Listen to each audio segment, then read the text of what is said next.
সূরাতু আত-তাহরিমের ৭ নম্বর আয়াত তেলাওয়াত করেছি। সূরাতু তাহরিমের ৭ নম্বর আয়াতে আল্লাহ তাআলা আমাদেরকে পাপ করলে, অন্যায় করলে, ভুল করলে আমরা যেন তার কাছে ফিরে যাই এ বিষয়ে বলেছেন। তো এই আয়াতের আলোকে আমরা আজকে 4টা বিষয় নিয়ে কথা শুনবো। কয়টা? আমরা তাওবা নিয়ে কথা শুনবো, আমরা ইস্তেগফার নিয়ে কথা শুনবো, আমরা আয-যিকির নিয়ে কথা শুনবো, আর সবশেষে আমরা দোয়া নিয়ে কথা শুনবো ইনশাআল্লাহ। পড়েন। রব্বুল আলামিন বলেন, ইয়া আইয়ুহাল্লাযীনা আমানু তুবু ইলাল্লাহি তাওবাতান নাসুহা। ও আমার গোলাম, ও আমার বিশ্বাসী বান্দারা, তোমরা তওবার মতন তওবা করো। তওবার মতো তওবা করলে জীবনের সব গুনাহ মাফ করে দিতে পারে কে? আপনি তওবার মতো তওবা করলে আল্লাহ আপনার সব গুনাহ মাফ করে দিবে। আপনি চোখের পানি ছেড়ে যদি ক্ষমা চান, আপনার সব গুনাহ মাফ করে দিবে কে? অনুশোচনার চোখের পানি চোখ বেয়ে, নাকের ডগা বেয়ে জমিনে পড়ার আগেই আল্লাহ ওই বান্দাকে ক্ষমা করে দেয়। আমাদের পাপ আছে না নাই? পাপ ছাড়া এমন কোন লোক এখানে আছি? বিশ্বনবী বলেছেন, কুল্লুকুম খাত্তাউন, তোমরা সবাই পাপী, সবাই। ওয়া খায়রুল খাত্তাইন আত-তাওয়াবুন, আর এই সব পাপীদের মধ্যে সবচাইতে ভালো পাপী যেই পাপী পাপ করার পরেই তওবা করে কার কাছে? এজন্য আল্লাহ বললেন, গোলাম তওবার মতো তওবা করো। ভুল করো না, অন্যায় করো না, এমন কোন মানুষ দুনিয়ার বুকে নাই। প্রত্যেকটা মানুষের ভুল আর অন্যায় আছে না নাই? বিশ্বনবী বললেন, তোমরা সবাই ভুলকারী, তোমরা সবাই অন্যায়কারী, তোমরা সবাই পাপী। আর এই পাপীদের মধ্যে সবচাইতে শ্রেষ্ঠ পাপী হলো যেই পাপী পাপ করার পরে তওবা করে কার কাছে? কত পাপ আমরা করছি, কোনো হিসাব আছে? জেনে না জেনে, ইচ্ছায় অনিচ্ছায়, শিরকে বেদাতি, লক্ষ লক্ষ পাপ। দুনিয়ার মানুষ জানে না, আমি জানি আর আল্লাহ জানে। চিল্লা এখন ঠিক কিনা? পৃথিবী না জানুক আমি তো জানি, আমি কি পাপ করেছি হায়। পৃথিবী না জানুক আমি তো জানি, আমি কি পাপ করেছি হায়। আমার পাপের করলে বিচার, বাঁচার আমার নাই উপায়। দয়াময় প্রভু মাফ করো আমায়, মাফ করো আমায়। পড়ে না আমিন? পাপ ছাড়া কেউ নাই, সবাই পাপী, সবাই পাপী। শুধু আমি পাপী না, আমার বাবা পাপী, আমার দাদা পাপী, আমার 14 গোষ্ঠী পাপী। চিল্লায় বলেন ঠিক কিনা? এজন্য রব্বুল আলামিন বলেন, ইয়া আইয়ুহাল্লাযীনা আমানু তুবু ইলাল্লাহি তাওবাতান নাসুহা। ও গোলাম, তওবা করো। তওবার মতো তওবা করলে তোমাদের জিন্দেগীর সব গুনাহ মাফ করে দিবে কে? কুল ইয়া ইবাদিয়াল্লাযীনা আসরাফু আলা আনফুসিহিম লা তাকনাতু মির রাহমাতিল্লাহ, ইন্নাল্লাহা ইয়াগফিরুয যুনুবা জামিআ, ইন্নাহু হুয়াল গফুরুর রহিম। সুবহানাল্লাহ পড়েন। আল্লাহ ডেকে বললেন, গোলাম, যারা জুলুম করেছো, নফসের উপর জুলুম করেছো, অন্যায় করেছো, পাপ করেছো, আমার রহমত থেকে নিরাশ হয়ো না। ক্ষমার মতো ক্ষমা চাইলে আমি তোমার জিন্দেগীর সব গুনাহ ক্ষমা করে দিতে পারি। চিল্লায় বলেন ঠিক কিনা? এজন্য মুমিন কখনো নিরাশ হয় না। আবার আল্লাহ বললেন, লা তাইআসু মির রাউহিল্লাহ, আমার রহমত, আমার দয়া, আমার ভালোবাসা থেকে নিরাশ হয়ো না। ইন্নাহু লা ইয়াইআসু মির রাউহিল্লাহি ইল্লাল কওমুল কাফিরুন, কাফির ছাড়া, গাদ্দার ছাড়া, মুনাফিক ছাড়া আমার রহমত, আমার দয়া, আমার ভালোবাসা থেকে কোনো মুমিন নিরাশ হতে পারে না। Never lose hope, never give up, never give up. কখনো আশা ছাড়া যাবে না। নেভার লুজ হোপ, কখনো নিরাশ হওয়া যাবে না। মুমিন কখনো নিরাশ হতে পারে। আপনি কত পাপ করেছেন, আপনি কত অন্যায় করেছেন, আপনি কত ভুল করেছেন, আপনি নিজের উপরে কত জুলুম করেছেন। আপনার পাপ, অন্যায় আর গুনাহগুলো যদি হয় খালের পানির সমান, বিলের পানির সমান, জেনে রাখবেন আল্লাহর দয়া হলো সাগরের পানির সমান। আমাদের পাপ আর অন্যায় যদি হয় পাহাড়ের সমান, আল্লাহর দয়া আকাশের সমান। আমাদের পাপ আর অন্যায় যদি হয় আকাশের সমান, আল্লাহর দয়ার ভালোবাসা হলো তার আরশের সমান, ঠিক কি না? কত পাপ আপনি করেছেন, চোখের পানি ছেড়ে জায়নামাজটা বিছিয়ে আল্লাহর কাছে ক্ষমা চান, চাওয়ার মতো চাইলে সব গুনাহ মাফ করে দিতে পারে কে? এজন্য রাব্বুল আলামিন বলেন, গোলাম তওবা কর। তওবাকারীদেরকে পছন্দ করে কে? বিশ্বনবীর আগের গুনাহ মাফ, পরের গুনাহ মাফ। বিশ্বনবীর জীবনে কোনো গুনাহ নাই, তারপরেও বিশ্বনবী বলেন, ওয়াল্লাহি লা আস্তাগফিরুল্লাহ ওয়া আতুবু ইলাইহি ফিল ইয়াউমি আকসার মিন ৭০ মাররা। আমি প্রতিদিন আল্লাহর কাছে ৭০ বারেরও বেশি তওবা করি। পাপ নাই, কোনো গুনাহ নাই, মাসুম নবী, তারপরেও বিশ্বনবী প্রতিদিন তওবা আর ইস্তিগফার করতেন কয়বার? আপনি পড়েন কয়বার? আমি পড়ি কয়বার? পাপহীন নবী, মাসুম নবী যদি ৭০ বারেরও বেশি তওবা করে, আমাদের করা দরকার কয়বার? কথা বলেন। এজন্য সৈয়দনা আদম আলাইহিস সালাম ভুল করেছে, আমরাও ভুল করি। সৈয়দনা আদম আলাইহিস সালামকে আল্লাহ ক্ষমা করে দিয়েছেন, আমাদেরকেও ক্ষমা করে দিবে কে? আল্লাহর দয়া, আল্লাহর ভালোবাসা, আল্লাহর করুণা যে কত বিশাল আমাদের কোনো ধারণাই নাই। আল্লাহ ভালোবাসাকে তৈরি করে ১০০ টুকরা করলেন, এক টুকরা ভালোবাসা পৃথিবীর সবার মাঝে ঢেলে দিলেন, আর ৯৯ টুকরা ভালোবাসা আল্লাহ তাআলা নিজের মধ্যে রেখে দিলেন। ওই এক টুকরা ভালোবাসার ছিটে ফোটা পেয়ে আমাদের মধ্যে ভালোবাসার ঠেলা কি দেখছেন? এক টুকরা না দিয়ে যদি আল্লাহ ২০ টুকরা দিত, যদি ৫০ টুকরা দিত, তাহলে প্রতিদিনই ১৪ই ফেব্রুয়ারি হয়ে যেত। কথা বলেন। আর কয়দিন বাকি? হ্যাঁ, ১৪ই ফেব্রুয়ারি বিশ্ব ভালোবাসা, বিশ্ব বেহায়া দিবস, বিশ্ব গজবের দিবস, অশ্লীলতার দিবস, ধর্ষণের দিবস, নারীদের সম্ভ্রম হারানোর দিবস। চিল্লায় বলেন ঠিক কিনা? এই দিন কোনো মুমিন পালন করতে পারে? বাবা যারা এসেছেন, ছেলেদেরকে মেয়েদেরকে সাবধান করেন, ওই দিন যেন আপনার ছেলে মেয়ে ৫ ওয়াক্ত সালাত জামাতের সাথে পড়ে, ওই দিন যেন আল্লাহর কোরআন তেলাওয়াত করে আল্লাহর কাছ থেকে ক্ষমা চেয়ে নেয়। এই দিনগুলো আমাদের জন্য নয়, এগুলো পাশ্চাত্যের লোকেরা পালন করে, যাদের মধ্যে কোনো ভালোবাসা নাই, যাদের মধ্যে কোনো মায়া মহব্বত নাই, যাদের মধ্যে কোনো দরদ নাই। এই জন্য তারা বছরের একটা দিনকে ভালোবাসা দিবস হিসেবে পালন করে। আমাদের তো সব সময় ভালোবাসা, আমাদের সকালেও ভালোবাসা আছে না নাই? দুপুরে আছে না নাই? রাত্রিবেলা আছে না নাই? তাহাজ্জুদের জায়নামাজেও আমাদের ভালোবাসা আছে না নাই? রাসূল আমার ভালোবাসা, রাসূল আমার আলো আশা, রাসূল আমার প্রেম বিরহের মূল আলোচনা, রাসূল আমার কাজে কর্মের অনুপ্রেরণা। সুবহানাল্লাহ পড়েন। আমাদের সব সময়ের ভালোবাসা, আমাদের ভালোবাসার জন্য দিবস পালন করতে হয় না, প্রতিটা মুহূর্ত আমাদের ভালোবাসা দিয়ে হৃদয়টাকে সমৃদ্ধ করে দিয়েছে কে? এজন্য আল্লাহ ডেকে বললেন, গোলাম ভালোবাসা তৈরির পরে আমি ১০০ টুকরা করলাম, এক টুকরা ভালোবাসা বিশ্বের সব মানুষের মধ্যে ঢেলে দিলাম, ৯৯ টুকরা ভালোবাসা আমি আল্লাহ নিজের মধ্যে রেখে দিলাম। দেখেন, এক টুকরা ভালোবাসা পেয়ে আমাদের মধ্যে কত ভালোবাসা। ভালোবাসার গান আছে না নাই? নাটক আছে না নাই? উপন্যাস আছে না নাই? ভালোবাসার ফিল্ম আছে না নাই? আহা, হাজবেন্ডের জন্য ওয়াইফের ভালোবাসা, বন্ধুর জন্য বন্ধুর ভালোবাসা, আবার গার্লফ্রেন্ডের জন্য বয়ফ্রেন্ডের ভালোবাসা আছে না নাই? আমরা কি এই ভালোবাসা করব? ভালোবাসা সব হবে বিয়ের পরে। চিল্লায় বলেন ঠিক কিনা? আপনি আপনার হাত স্ত্রীর হাতের সাথে মিলালে ২ হাতের সগীরা গুনাহ মাফ করে দেয় কে? আপনি আপনার নজরটা স্ত্রীর চেহারার দিকে ফেললে চোখের সগীরা গুনাহ মাফ করে দেয় কে? আবার বিশ্বনবী বললেন, শীতের রাতে এক কম্বলের নিচে যখন তোমরা শুয়ে থাকো, তখনও তোমাদের আমলনামাটা সওয়াব দিয়ে পূর্ণ করে দেয় কে? কি সুন্দর ইসলাম! What a balanced religion we have got from our lord. আল্লাহর কাছ থেকে কি ভারসাম্যপূর্ণ জীবন বিধান আমরা পেয়েছি। পরকিয়া করলে গুনাহ, আর স্ত্রীর সাথে ভালোবাসা প্রকাশ করলে সওয়াব আছে না নাই?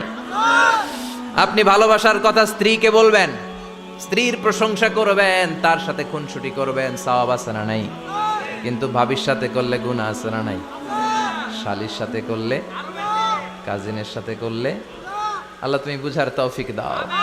ভালোবাসা তিনি ১০০ টুকরা করে সবার মধ্যে ঢেলে দিলেন, এক টুকরা নিজের মধ্যে রাখলেন 99 টুকরা। এরপরেও কত ভালোবাসার উপমা গোটা বিশ্বব্যাপী। প্রাণীদের মধ্যে আল্লাহ ভালোবাসা দিলেন। দেখবেন মুরগির বাচ্চা নিয়ে যখন মা মুরগিটা হাঁটে, ছোট বাচ্চাটা ধরা যায় না, ধরতে গেলেই লাফিয়ে কামড়াতে আসে, ঠিক কি না? বাছুরের গায়ে হাত দেয়া যায় না, গাভী রেগে যায়।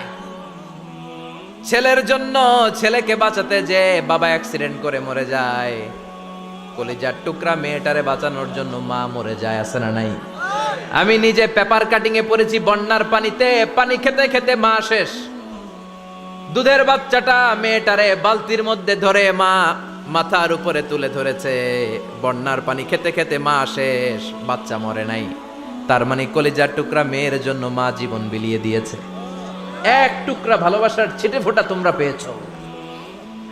সাইয়েদনা আদম থেকে শুরু করে up to the day of judgment, কিয়ামত পর্যন্ত সবাই মিলে আমরা ভাগে যুগে কয় টুকরা? কথা বলেন। আর আল্লাহ নিজের কাছে রেখে দিয়েছেন কয় টুকরা? তাহলে ভালোবাসা আল্লাহর বেশি না কম? আল্লাহ তুমি দয়ার সাগর, রহমানুর রহিম, তোমার দয়ায় পূর্ণ আমার সারা নিশিদিন, তোমার দয়ায় পূর্ণ আমার সারা নিশিদিন। সুবহানাল্লাহ পড়ো। আল্লাহর যে এই অপার দয়া ভালোবাসা, এটার উপর আস্থা আছে তো?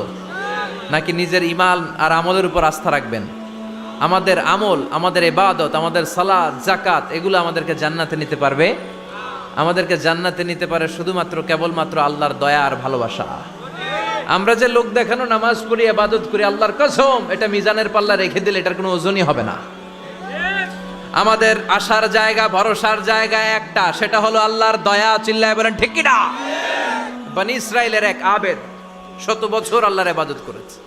In the day of judgement আল্লাহ তাআলা ওই আবেদকে বলবে, উদখুলিল জান্নাতে বিরহমাতি, go to the paradise with my mercy, আমার দয়ায় ভালোবাসায় জান্নাতে ঢুকে যাও। ওই আল্লাহর ওলি বলবে, বালবি আমালি, আল্লাহ আমি আমার আমল দিয়ে যেতে চাই, আপনার দয়া দিয়ে জান্নাতে যাওয়া লাগবে কেন? আমি নামাজ তো কম পড়ি নাই, জিকির তো কম করি নাই, তাহাজ্জুদ তো কম পড়ি নাই। আল্লাহ বলবেন, তাই এত তাহাজ্জুদ পড়েছিস, আমি যে চোখ দিয়েছি এই চোখের নেয়ামতের শুকরিয়াই তো তোর আদায় হয় নাই। এই দুটি চোখ দিয়েছ বলে দেখি যে কত অপরূপ, নয়নাভিরাম খেতে খামারের জুড়াই জ্বালা বিধুর ধূপ, তোমার দেয়া চোখের শুকুর জানাবো তার ভাষা কই, যতই দেখি ততই যেন পলক ছাড়া চেরই, ঠিক কি না? আল্লাহ বললেন, এই যে একটা চোখ দিয়েছি, এই চোখের নেয়ামতের শুকরিয়াই তো আদায় হয় নাই। তুই আমার সাথে হিসাব করলি? ওকে ওকে, লেটস মেক এ ক্যালকুলেশন, চল একটা হিসাব করি। তোর 100 বছরের ইবাদত এক পাল্লা রেখে দিলাম, আর আমি দয়া করে মায়া করে পৃথিবীর নাজ নেয়ামতের সৌন্দর্য দেখার জন্য যে তোকে চোখ দিয়েছি, 2টা চোখ নয়, একটা চোখ আরেক পাল্লায় রেখে দিলাম। ওজন দেওয়ার পর দেখা যাবে মুহূর্তের মধ্যে চোখের পাল্লাটা ভারী হয়ে গেছে। আল্লাহ বলবেন, এখন হিসাব বলেই you have to go to the hell fire, তোকে এখন জাহান্নামে যেতে হবে, যা জাহান্নামে যা। এবার আল্লাহর ওলি বলবে, আল্লাহ মাফ চাই, দোয়াও চাই, জাহান্নামে যেতে পারবো না, আল্লাহ তুমি আমারে মাফ করে দাও। আল্লাহ বলবেন, now you are on the right track, এখন তুমি লাইনে আসছো মিয়া, এতক্ষণ বেলাইনে কথা বলতেছিল। আমার দয়া, আমার রহমত, আমার ভালোবাসা ছাড়া কশ্চিন কালেও কেউ জান্নাতে ঢুকতে পারবে আল্লাহ তখন তারে বলবেন, উদখুলিল জান্নাতে বিরহমাতি, go to the paradise with my mercy, আমার দয়ায় এখন তুমি জান্নাতে ঢুকে যাও। চিল্লায় পড়েন সুবহানাল্লাহ।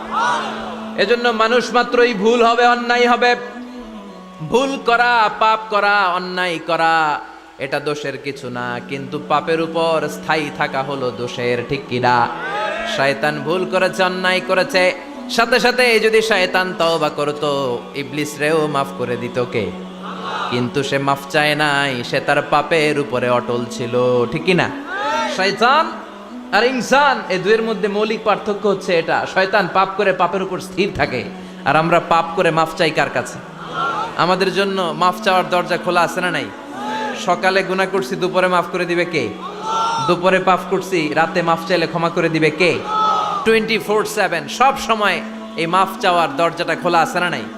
শুধুমাত্র কেবলমাত্র 2টা সময় আল্লাহ তাআলা তওবা কবুল করেন। এক হচ্ছে বাদাল গারগারা, বাদাল গারগারা, মালাকুল মাউত যখন এসে রুহ ধরে টান দেয় তখন গলায় গরগর গরগর শব্দ হয়। মালাকুল মাউতকে দেখে ফেললে আর তওবার কোনো সুযোগ নেই। সাইয়েদনা মুসা আলাইহিস সালাম তার চাচাতো ভাই কারণকে বলেছিল সম্পদের যাকাত দাও, এ সম্পদ আল্লাহ দিয়েছে। কারণ বলে আল্লাহ দেয় না, ইন্নামা উতিতুহু আলা ইলমিন ইনদি, আমি আমার ইন্টেলেক্ট, আমার সৃজনশীলতা, আমার বুদ্ধিমত্তা খাটিয়ে সম্পদ উপার্জন করেছি, আমি যাকাত দিব না।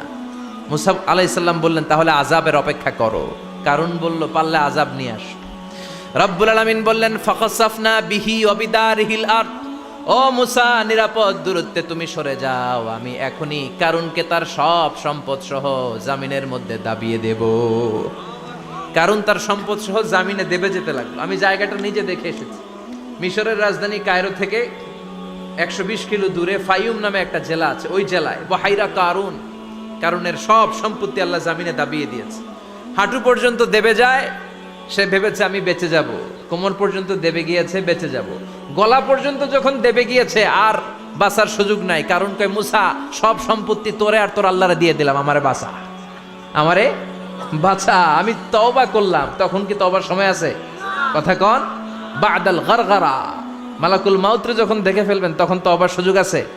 ফেরাউনেরও একই দশা। লোহিত সাগরের পানি খেতে খেতে ফেরাউনের পেটটা যখন এত বড় হয়ে যায়, ফেরাউন হাত তুলে বলে আনা মিনাল মুসলিমিন, আমি মুসলমান। আমি, এটা কোরআনের আয়াত কিন্তু, আনা মিনাল মুসলিমিন, বনি ইসরাইলরা যে আল্লাহর উপর ঈমান এনেছে, আমিও ফেরাউন সে আল্লাহর গোলাম।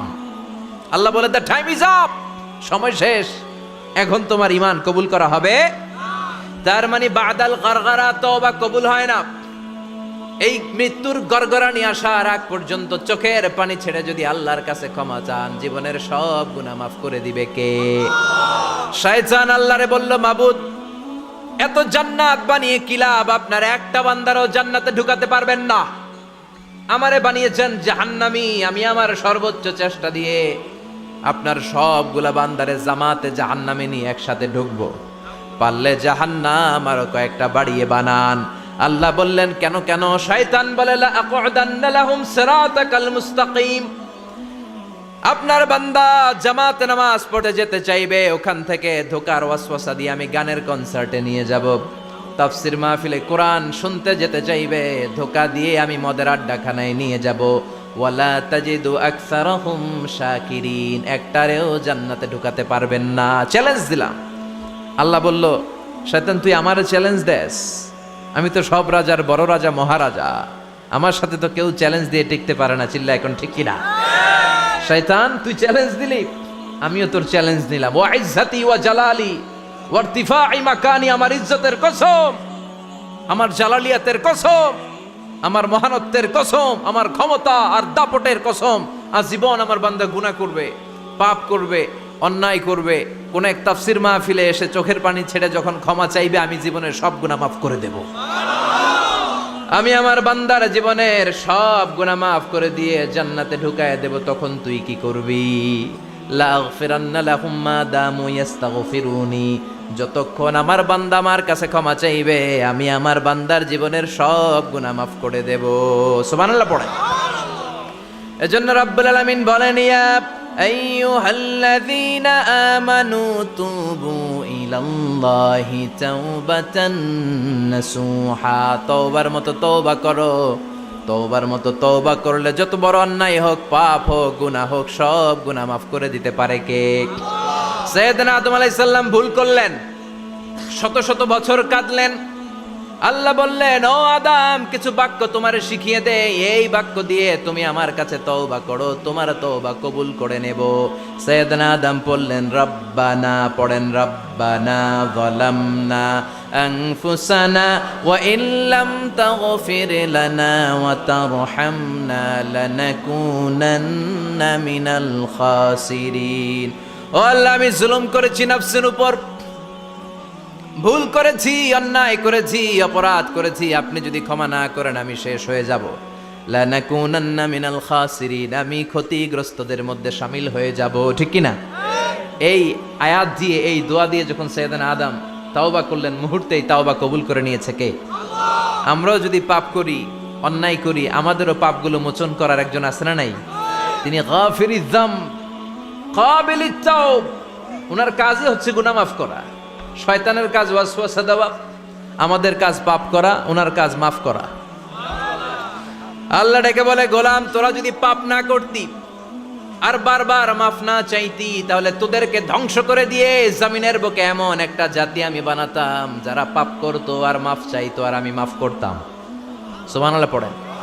মাফ করতে আল্লাহর বড্ড ভাল লাগে, চোখের পানি দেখতে আল্লাহর বড্ড ভাল লাগে, কায়মনো বাক্যে কেউ দোয়া করছে এই দৃশ্য দেখতে আল্লাহর ভালো লাগে, চিল্লায় বলেন সুবহানাল্লাহ। এজন্য পাপ আমাদের যত বড় হোক, আমাদের জন্য মাফ আছে না নাই? দুইটা সময়ে তাওবা কবুল হয় না। এক নাম্বার হলো বাদাল গারগারা, মালাকুল মাউতকে দেখে ফেলেছেন, রূহ ধরে টান দিবে, তখন তাওবা করলে কবুল হবে। আরেকটা হচ্ছে বাদা তুলুই শামসি মিন মাগরিবিহা, কিয়ামতের আগ দিয়ে সূর্য আর পূর্ব দিক থেকে উদিত হবে না, এটা পশ্চিম দিক থেকে উদিত হবে, তখন তওবা করলে কবুল হবে। তখন তওবার দরজাকে বন্ধ করে দিয়েছে কে? এজন্য আমরা যে কোনো পাপই করি না কেন, পাপ হয়েই যেতে পারে, আশা হারানোর কারণ নাই। Never lose hope, never give up. মুমিন কখনো আশা হারায় না, মুমিন কখনো নিরাশ হয় না। মুমিনের আশা ভরসা একটা সত্তার উপরে, চিৎকার করে বলতে হবে তিনি কে? এজন্য পাপ হওয়ার সাথে সাথে আমরা তওবা করব কার কাছে? বিশ্বনবী বললেন কিছু কিছু কাজ আছে এগুলো হয়ে যাওয়ার পরে দেরি করা যায় না। এক নম্বরে নামাজের ওয়াক্ত হলে দেরি করা যায় না, ঠিক কিনা? সালাত কায়েম করো, সালাত কায়েম করো, হবে সম্মানী তুমি, হবে জান্নাতি তুমি, হবে সম্মানী তুমি, হবে জান্নাতি তুমি, দিবে কাল হাসরে শীতল ছায়া আর সে আজিম, রব্বিয়াল আলা রব্বিয়াল আযীম, রব্বিয়াল আলা রব্বিয়াল আযীম। সুবহানাল্লাহ পড়েন। নামাজের সময় হওয়া মাত্র দেরি নাই। তাজহিজুল মাইয়িত, মারা গেলে লাশ রেখে দেয়া যায় না, তাড়াতাড়ি দাফন করে দাও। নামাজের সময় হলে নামাজ পড়ো, দেরি করো না। মানুষ মারা গেলে দাফন করতে দেরি করো না। বান্দা যদি পাপ করে ফেলে তওবা করতে দেরি করো। এজন্য পাপ করার সাথে সাথে তওবা করার দরকার আছে না নাই? এখন তওবা যে করব কোন সিস্টেমে করব? কোন সিস্টেমে? ভুল হওয়া মাত্রই আপনি অনুতপ্ত হয়ে চোখের পানি ছেড়ে আল্লাহর কাছে মাফ চান, আল্লাহর কাছে ক্ষমা চান, এটার নামই তওবা। আমাদের দেশে হুজুর আইনা তওবা পড়ায়, আছে না নাই? আনন্দপুরে এগুলা নাই, আছে না? কয় ইমাম সাহেবরে নিয়ে আয়, খতিব সাহেবরে নিয়ে আয়, হাফেজ সাহেব হুজুরে নিয়ে আয়, তওবা পড়া। না, তওবা পড়ানো লাগে না, আপনার নিজের তওবা আপনি নিজেই পড়বেন। আপনি অনুতপ্ত হয়ে চোখের পানি ছেড়ে আপনার আল্লাহরে ডাক দেন, ডাক দেয়া মাত্র তিনি সাড়া দেবে, চিল্লায় বলেন ঠিক কি না?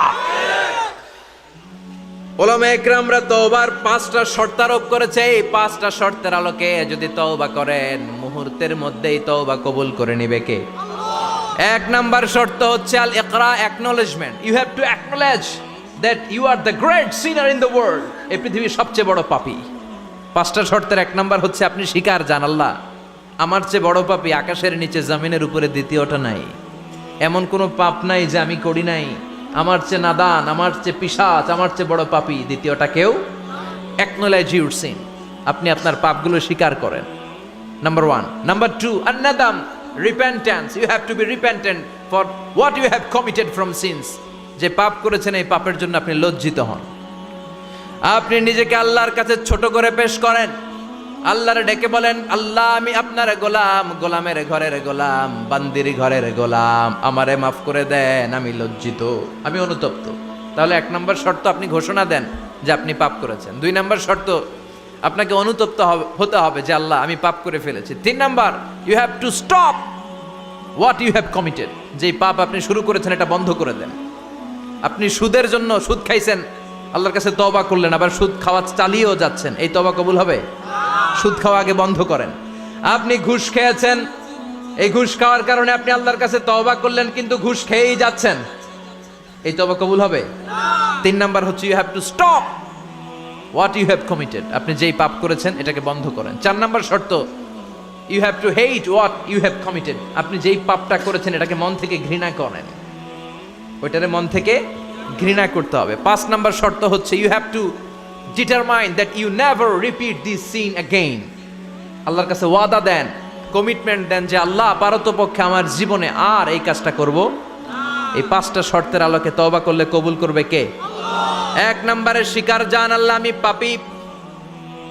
2 নম্বরে অনুতপ্ত হন, 3 নম্বরে পাপ কাজটা বন্ধ করে দেন। 4 নম্বরে ওই পাপ কাজটাকে মন থেকে ঘৃণা করেন। 5 নম্বরে আল্লাহর কাছে ওয়াদা দেন আর জীবনেও এই পাপ করব না। এই 5টা শর্তের আলোকে যদি তওবা করেন, আপনার তওবা কবুল করে নিবে কে? এজন্য যত পাপ, যত অন্যায় আমরা করি না কেন, আমাদের এই পাপগুলো, অন্যায়গুলো ক্ষমা করার একজন আছে না নাই? তিনি কে? এজন্য সব সময় তওবা করতে রাজি আছেন তো? প্রতিদিন শত শতবার তওবা করতে রাজি আছেন? প্রতিদিন শত শতবার ইস্তেগফার পড়তে রাজি আছেন? বিশ্বনবী প্রতিদিন 70 বারেরও বেশি ইস্তেগফার পড়তেন। শুধু টয়লেটে যে মুহূর্তে থাকতেন ওই মুহূর্তে পড়তেন না। টয়লেটে ঢুকার মুহূর্তে বিশ্বনবী ইস্তেগফার পড়তে পারতেন না, তাই টয়লেট থেকে বেরোয়েই তিনি ইস্তেগফার পড়তেন। তিনি পড়তেন গফরানাক। কি পড়তেন? গফরানাক মানে হলো আস্তাগফিরুল্লাহ। গফরানাক মানে কি? গফরানাক মানে আল্লাহ আমি আপনার ক্ষমা চাই, মানে আস্তাগফিরুল্লাহ। আবার বিশ্বনবী বলতেন মান লাযামাল ইস্তিগফার জাআলাল্লাহু লাহু মিন কুল্লি দিকিন মাখরাজা। যে ব্যক্তি সব সময় ইস্তেগফারের সাথে লেগে থাকে তাকে সব সময় বিপদ থেকে মুক্তি দিবে কে? আমাদের জীবনে বিপদ আছে না নাই? কত ধরনের বিপদ। যে কোনো সময় অসুস্থ হয়ে যেতে পারি, যে কোনো সময় দুর্ঘটনার কবলে পড়তে পারি, যে কোনো সময় গুম হয়ে যেতে পারি। কথা কন, এদেশে গুম টুম নাই মনে হয়, ক্রস ফায়ার নাই। কে কোন সময় গুম, কে কোন সময় নাই, কোনো ঠিক নাই। আল্লাহ বিশ্বনবী বললেন মান লাজিমাল ইস্তিগফার জাআলাল্লাহু লাহু মিন কুল্লি দিকিন মাখরাজা। সব সময় যে ইস্তেগফারের সাথে আঠার মতো লেগে থাকবে, আল্লাহ তাআলা তাকে বিপদ থেকে সব সময় মুক্তি দান করবেন। সুবহানাল্লাহ পড়েন। 2 নম্বরে বিশ্বনবী বললেন অমিন কুল্লি হাম্মিন ফারাজা। ওই ব্যক্তিকে রব্বুল আলামিন সব ধরনের দুশ্চিন্তা থেকে মুক্তি দিয়ে দিবেন। আমাদের জীবনে দুশ্চিন্তা আছে না নাই? টেনশন নাই কার কার? হাত তোলেন তো, যে হুজুর আমার কোনো টেনশন নাই। আপনার টেনশন নাই, মাশাআল্লাহ। আমার সাথে দেখা করবেন আলোচনার পরে। টেনশন ছাড়া মানুষ আছে? বাসার টেনশন, মরার টেনশন, কবরের টেনশন, ক্যারিয়ারের টেনশন, বিদ্যুৎ বিলের টেনশন, গ্যাসের বিলের টেনশন, বাড়ি ভাড়ার টেনশন আছে না নাই? বিশ্বনবী বললেন টেনশন ছাড়া মানুষ নাই। সব সময় আঠার মতো যে ইস্তেগফারের সাথে লেগে থাকবে তাকে টেনশন মুক্ত করে দিবে কে? 3 নাম্বার ওয়ারযুকহু মিন হাইসু লা ইয়াহতাসিব। এমন জায়গা থেকে আল্লাহ তাআলা রিজিকের ব্যবস্থা করে দিবেন সে কল্পনাও করতে পারবে না। আমি নিজে এটার প্রমাণ পেয়েছি। অনেক অনেক সময় আমি কল্পনাও করি নাই যে এখান থেকে আমার রিজিকের ব্যবস্থা হতে পারে। এমন পরিমাণে রিজিকের ব্যবস্থা এসেছে 2 হাতে নিয়েও কুলাতে পারি নাই। এজন্য সব সময় চলতে ফিরতে উঠতে বসতে ইস্তেগফারের সাথে লেগে থাকার দরকার আছে না নাই? আবার বিশ্বনবী বললেন সদা সর্বদা যারা সব সময় ইস্তেগফার পড়বে আল্লাহর পক্ষ থেকে কোনো আযাব গজব তাদের উপর পাকড়াও হবে না। ওয়া মা কানাল্লাহু মুআযযিবাহুম ওয়া হুম ইস্তাগফিরুন। সুবহানাল্লাহ। যতক্ষণ তুমি ইস্তেগফার পড়বে আল্লাহর পক্ষ থেকে প্রোটেকশন আছে না নাই? তাহলে 4টা জিনিস পেলেন। 1 নম্বরে বিপদ থেকে মুক্তি দিবে কে? টেনশন মুক্ত করে দিবে কে? রিজিকের ব্যবস্থা করে দিবে কে? আল্লাহর আযাব আর গজব থেকে আপনার হেফাজতে রাখবে কে? ইস্তেগফার পড়ার 5 নম্বর ফজিলত হচ্ছে সব সময় ইস্তেগফার পড়লে আপনি মুস্তাজাবুদ দাওয়া হয়ে যাবেন। কি হয়ে যাবেন? মানে দোয়া করলেই কবুল করবে কে? মুস্তাজাবুদ দাওয়া, এই টার্মিনোলজি, এই পরিভাষাটাকে আজকে প্রথম শুনলেন? খেয়াল রাখবেন। মুস্তাজাবুদ দাওয়া মানে এমন ব্যক্তি, যেই ব্যক্তি দোয়া করতে দেরি কিন্তু দোয়া কবুল হতে দেরি হয়। হাত তুলে দোয়া করতে দেরি, মুহূর্তেই দোয়া কবুল করে নেয় কে? আপনি যদি সব সময় ইস্তেগফারের আমলটা করেন আপনারে মুস্তাজাবুদ দাওয়া বানিয়ে ফেলবে কে? আপনারা ইমাম আহমদ ইবনে হাম্বলের নাম শুনেছেন? আমাদের ইসলামে 4টা মাযহাবের প্র্যাকটিস আছে, অনুশীলন। হানাফি, শাফিঈ, মালিকি। 4 নাম্বারটা কথা কন। আরো অনেক মাযহাব আছে কিন্তু এই 4টা মাযহাব বেশি প্রসিদ্ধ। গোটা বিশ্বের মানুষগুলো কুরআন সুন্নাহর আলোকে যে আমলগুলো করে এটা 4টা মাযহাবের রেফারেন্সের সাথে কোনো না কোনো ভাবে মিলে যায়। এটার প্রথমটা হচ্ছে হানাফি, দ্বিতীয়টা শাফিঈ, তৃতীয়টা 4 নম্বরটা সবাই বলেন কি নাম? হাম্বলি। ইমাম আহমদ ইবনে হাম্বল এই মাযহাবের ধারক বাহক প্রতিষ্ঠাতা। তিনি ছিলেন জগৎ বিখ্যাত মুহাদ্দিস।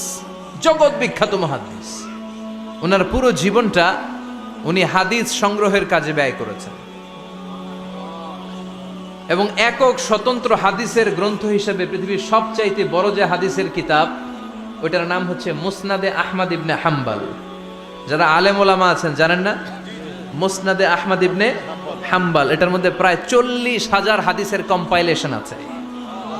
সুবহানাল্লাহ, বাড়িতে গিয়ে বললেন, এত বিশাল হাদিসের গ্রন্থের রচয়িতা। ওনার শেষ জীবনে উনি হাদিস সংগ্রহের জন্য সফর করতেন। শীতের এক রাতে তিনি সফরে বেরিয়েছেন। এক মসজিদে মাগরিব আর এশার সালাত পড়ে তিনি ভাবলেন ফজরের সালাত এই মসজিদে পড়ে সকালবেলা বেরোবো, যেহেতু বাইরে শীত, কই আর যাব। ব্যাগ থেকে কাঁথা বের করে হাদিস পড়তে শুরু করেছেন, আর ভাবলেন হাদিস পড়তে পড়তেই রাতটা কাটিয়ে দিব।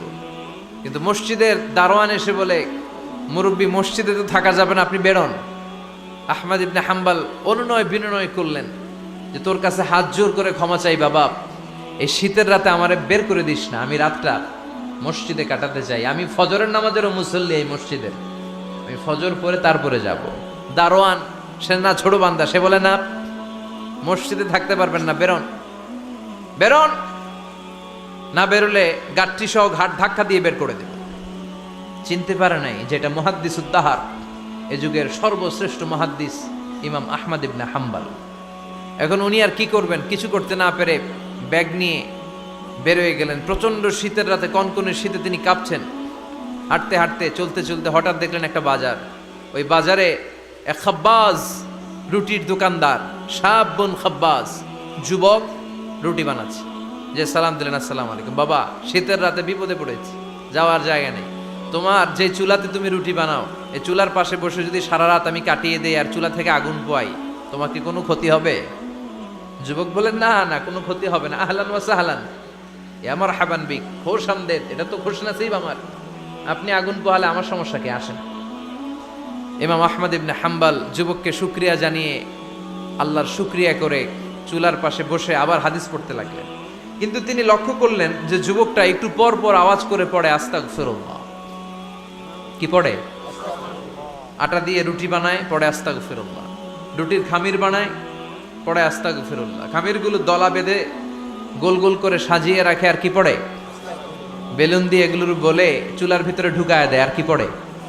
কেউ রুটি কিনতে আসলে তার হাতে রুটি তুলে দেয়, আর কি পড়ে? টাকা দিলে টাকা নিয়ে ক্যাশ বক্সে রেখে দিয়ে কি পড়ে? শুধু পড়ছে আস্তাগফিরুল্লাহ আস্তাগফিরুল্লাহ। ইমাম আহমদ ইবনে হাম্বল তো অবাক, ঘটনা কি, এই যুবকের হলোটা কি? শুধু আস্তাগফিরুল্লাহ। তিনি হাদিসের কিতাবটা বন্ধ করে যুবককে জিজ্ঞেস করলেন, বাবা, আসার পর থেকেই দেখছি তুমি শুধুই পড়ছো আস্তাগফিরুল্লাহ আস্তাগফিরুল্লাহ আস্তাগফিরুল্লাহ, ঘটনাটা কি? কেন এত তুমি ইস্তেগফার পড়ো? যুবক বলল, এটা আমার একটা চিরাচরিত আমল, সব সময় আমি এই আমলটা করি। আমি সব সময় ইস্তেগফারের সাথে আঠার মতো লেগে থাকি, আর সব সময় ইস্তেগফার পড়ার কারণে আল্লাহ তাআলা আমাকে মুস্তাজাবুদ দাওয়া বানিয়ে দিয়েছে। মানে আমি দোয়া করলে দোয়া কবুল হয়ে যায়। এই জীবনে আমি যত দোয়া হাত তুলে করেছি, মুহূর্তের মধ্যে আমার দোয়াগুলো কবুল করে নিয়েছে কে?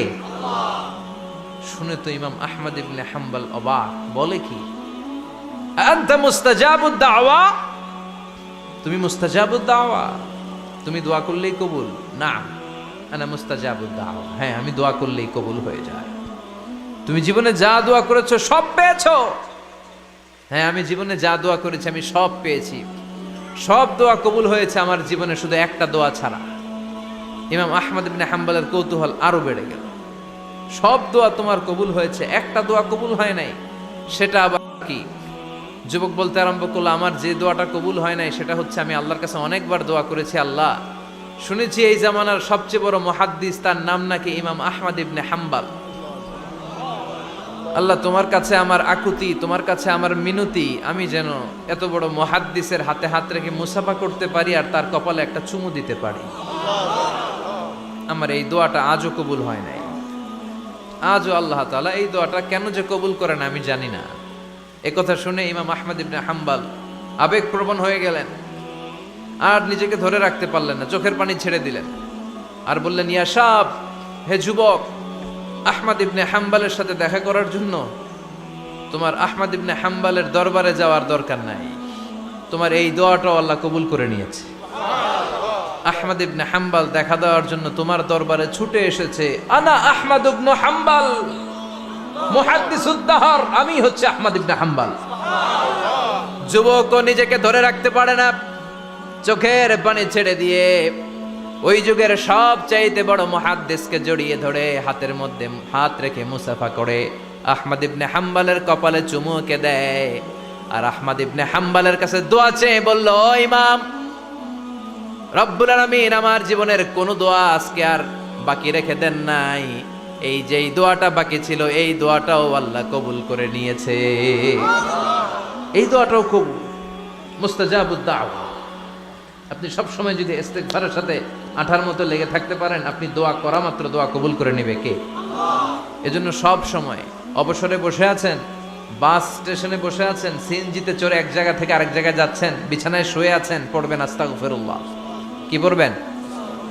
প্রাণ খুলে মন থেকে আওয়াজ করে সবাই পড়েন আস্তাগফিরুল্লাহ। আবারও পড়েন আস্তাগফিরুল্লাহ, চিল্লায় পড়েন আস্তাগফিরুল্লাহ। বিশ্বনবী ইস্তেগফারের অনেকগুলো আলফাজ শিখিয়েছেন, সবচেয়ে সহজ যেটা শিখিয়েছেন সেটার নাম হলো আস্তাগফিরুল্লাহ। বিশ্বনবী জামাতে সালাত শেষে সালাম ফিরিয়ে আওয়াজ করে পড়তেন আল্লাহু আকবার, তারপরে 3 বার পড়তেন আস্তাগফিরুল্লাহ, আস্তাগফিরুল্লাহ, আস্তাগফিরুল্লাহ। পড়ার দরকার আছে না নাই? পড়তে রাজি আছেন তো? সালাম ফেরানোর পরে কি পড়বেন? নাকি দোয়া করার জন্য পাগল হয়ে যাবেন? আল্লাহুম্মা আমিন ইয়া আরহামার রাহিমিন, আছে না নাই? পাগল হয়ে যায় দোয়া করার জন্য, কিন্তু তাসবিহগুলো পড়তে চায় না। বিশ্বনবী লম্বা তাসবিহ পড়তেন, সালাম ফেরানোর পরেই আস্তাগফিরুল্লাহ। পড়তে রাজি আছেন? আবার বিশ্বনবী বললেন, যে ব্যক্তি পড়বে আস্তাগফিরুল্লাহ আল্লাযী লা ইলাহা ইল্লা হুয়াল হাইয়ুল কাইয়্যুম ওয়া আতুবু ইলাইহি, যুদ্ধের ময়দান থেকে যদি কেউ পালিয়ে যায় তার কোনো মাফ নাই। এটা অনেক বড় কবিরা গুনাহ। তাওয়াল্লি মিন ইয়াউমিজ যাহফ, যুদ্ধের ময়দান থেকে পালালে ওর কোনো মাফ নাই। বিশ্বনবী বলেন, যুদ্ধের ময়দান থেকে পালিয়ে এসেছে কোনো মুসলিম সৈনিক, সেও যদি এই আস্তাগফিরুল্লাহ আল্লাযী লা ইলাহা ইল্লা হুয়াল হাইয়ুল কাইয়্যুম ওয়া আতুবু ইলাইহি মন থেকে পড়ে, তার জীবনের গুনাহ আল্লাহ মাফ করে দিবে। আবার সাইয়েদনা আবু বকর, সহিহ বুখারীর বর্ণনা, বিশ্বনবীরে বললেন, ইয়া রাসূলুল্লাহ আল্লিমনি দুআআন আদউ বিহি ফি সালাতি। ও নবী, আপনি আমারে এমন একটা দোয়া শিক্ষা দেন যেই দোয়াটা আমি নামাজের মধ্যে করব। বিশ্বনবী বললেন, তুমি নামাজের মধ্যে পড়ো, আল্লাহুম্মা ইন্নী যালামতু নাফসি যুলমান কাসীরা ওয়া লা ইয়াগফিরুয যুনুবা ইল্লা আনতা ফাগফিরলি মাগফিরাতাম মিন ইনদিকা ইন্নাকা আনতাল গফুরুর রহিম। সুবহানাল্লাহ। এটার আমরা বলি দোয়ায়ে মাসুরা, এটাও একটা ইস্তেগফার। যেখানেই ক্ষমা চাওয়ার কথা আছে ওইটাই ইস্তেগফার। বুঝতে পেরেছেন? আল্লাহুম্মা ইন্নী যালামতু নাফসি, ও আল্লাহ অনেক জুলুম করেছি, যুলমান কাসীরা, জুলুমের শেষ নাই। ওয়ালা ইয়াগফিরুয যুনুবা ইল্লা আনতা, আপনি ছাড়া এই জুলুম আর পাপ ক্ষমা করার কেউ নাই। ফাগফিরলি মাগফিরাতাম মিন ইনদিক, নিজ গুণে আমার গুনাহ ক্ষমা করে দেন। ওয়ালা ইয়াগফিরুয যুনুবা ইল্লা আনতা, আপনি ছাড়া গুনাহ ক্ষমা করার দ্বিতীয় কেউ নাই। আমাদের পাপ ক্ষমা করার আর কোনো সত্তা আছে? চিল্লায় বলেন আছে?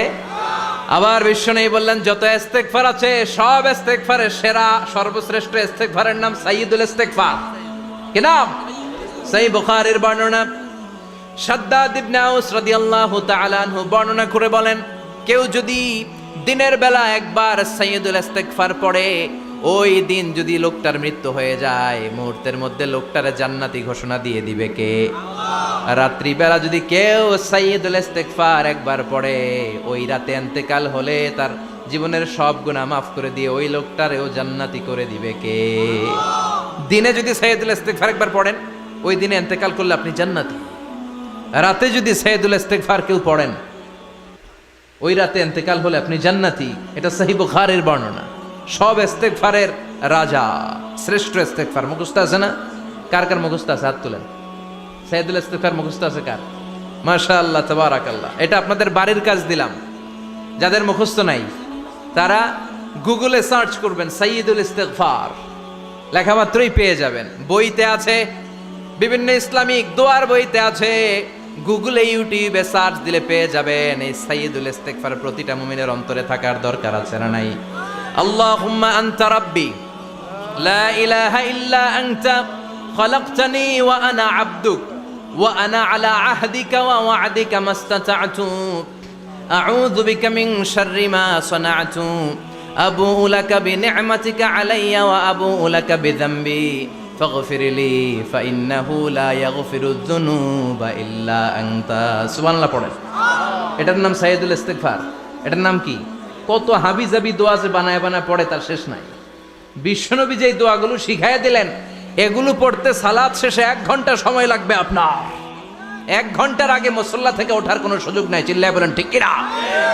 বিশ্বনবী সালাম ফিরিয়ে আওয়াজ করে পড়তেন আল্লাহু আকবার, 3 বার পড়তেন আস্তাগফিরুল্লাহ, 33 বার সুবহানাল্লাহ, 33 বার আলহামদুলিল্লাহ, 33 বার আল্লাহু আকবার। এরপরে পড়তেন লা ইলাহা ইল্লাল্লাহু ওয়াহদাহু লা শারীকা লা লাহুল মুলকু ওয়া লাহুল হামদু ওয়া হুয়া আলা কুল্লি শাইইন কাদির। সুবহানাল্লাহ পড়েন।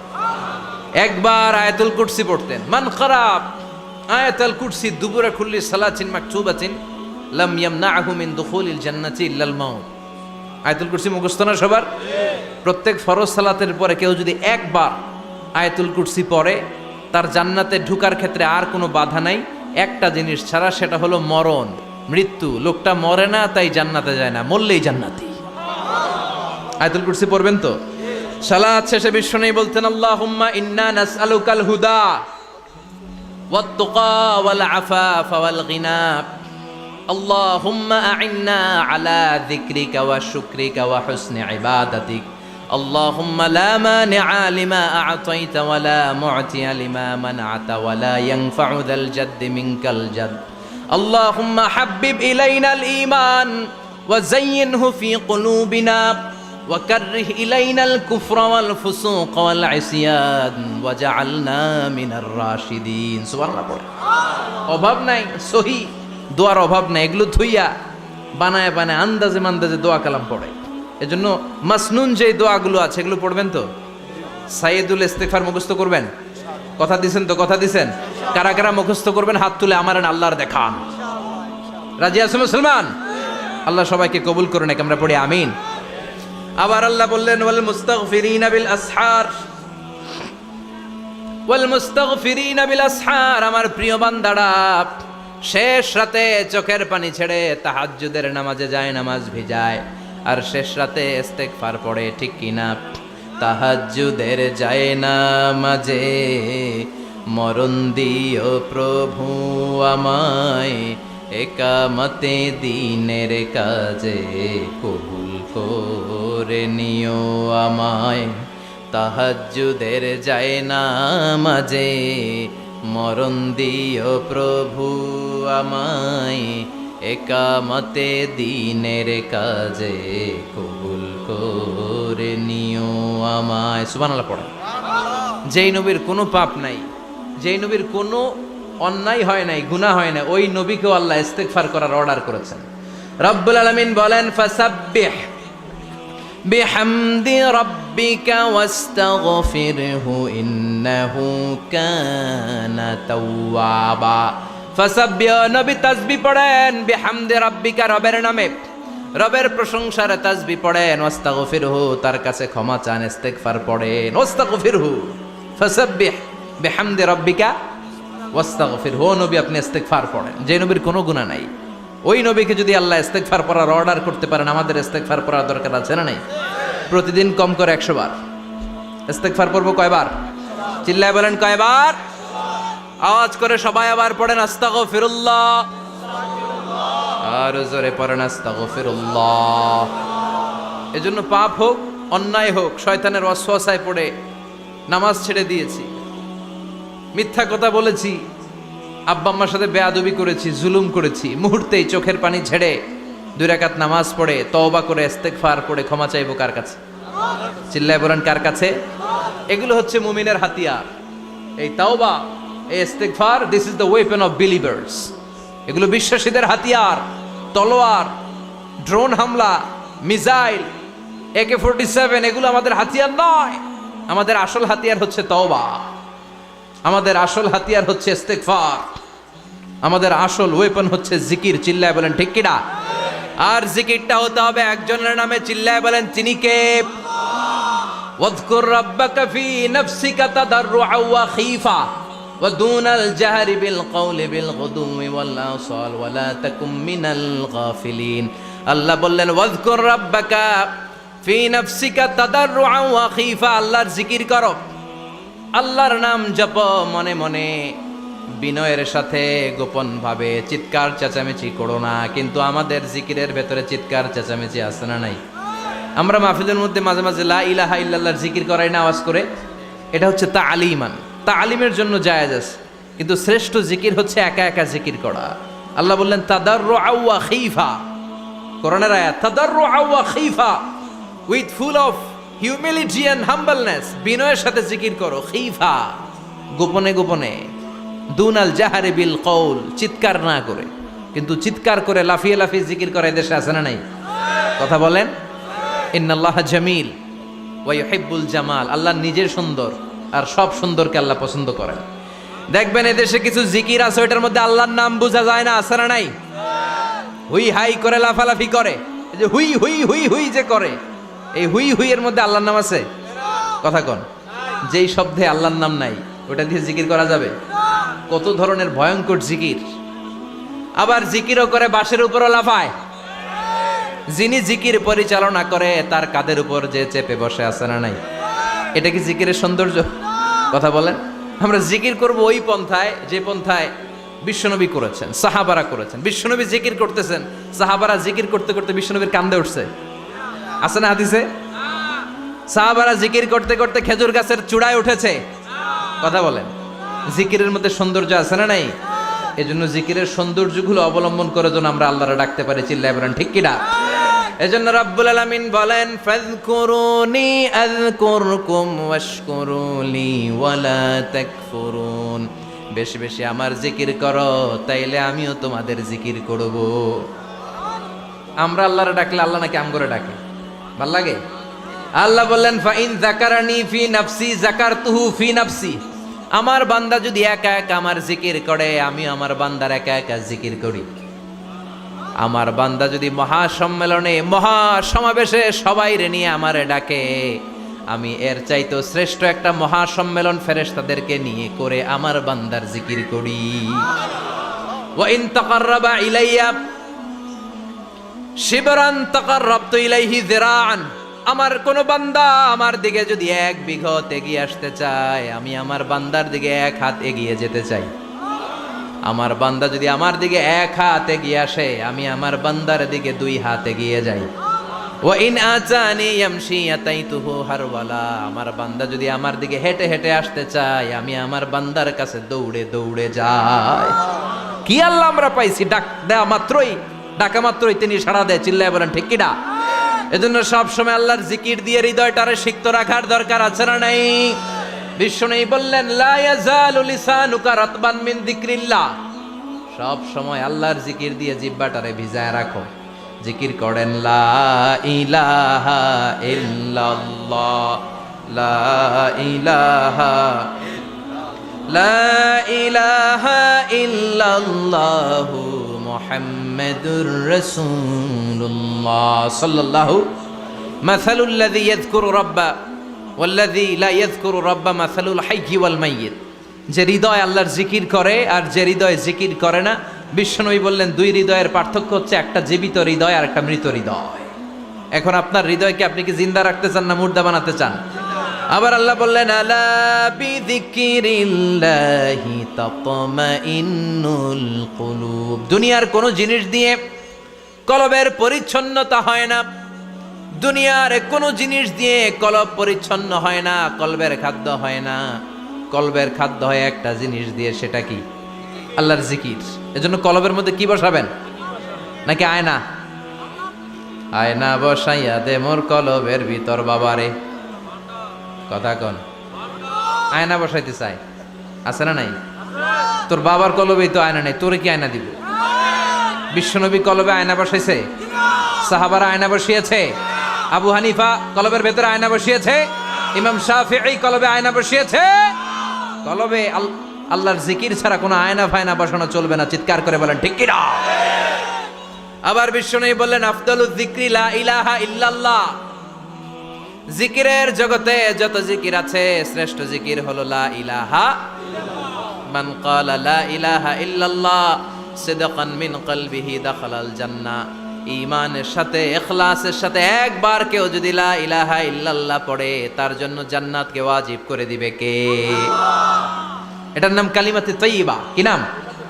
দারাবাল্লাহু মাসালান কালিমাতান তাইয়্যিবাতান কাশাজারাতিন তাইয়্যিবাহ আসলুহা সাবিতুন ওয়া ফারউহা ফিস সামা। এই লা ইলাহার নাম আল্লাহ দিলেন কালিমায়ে তাইয়্যিবা। কি নাম? কথা কোন? ঝিনুকের ভেতর লুকিয়ে থাকে যেমন মতি, ঝিনুকের ভেতর লুকিয়ে থাকে যেমন মতি, কালমা শাহাদাতে আছে আল্লাহর জ্যোতি, কালমা শাহাদাতে আছে আল্লাহর জ্যোতি। পড়েন সবাই।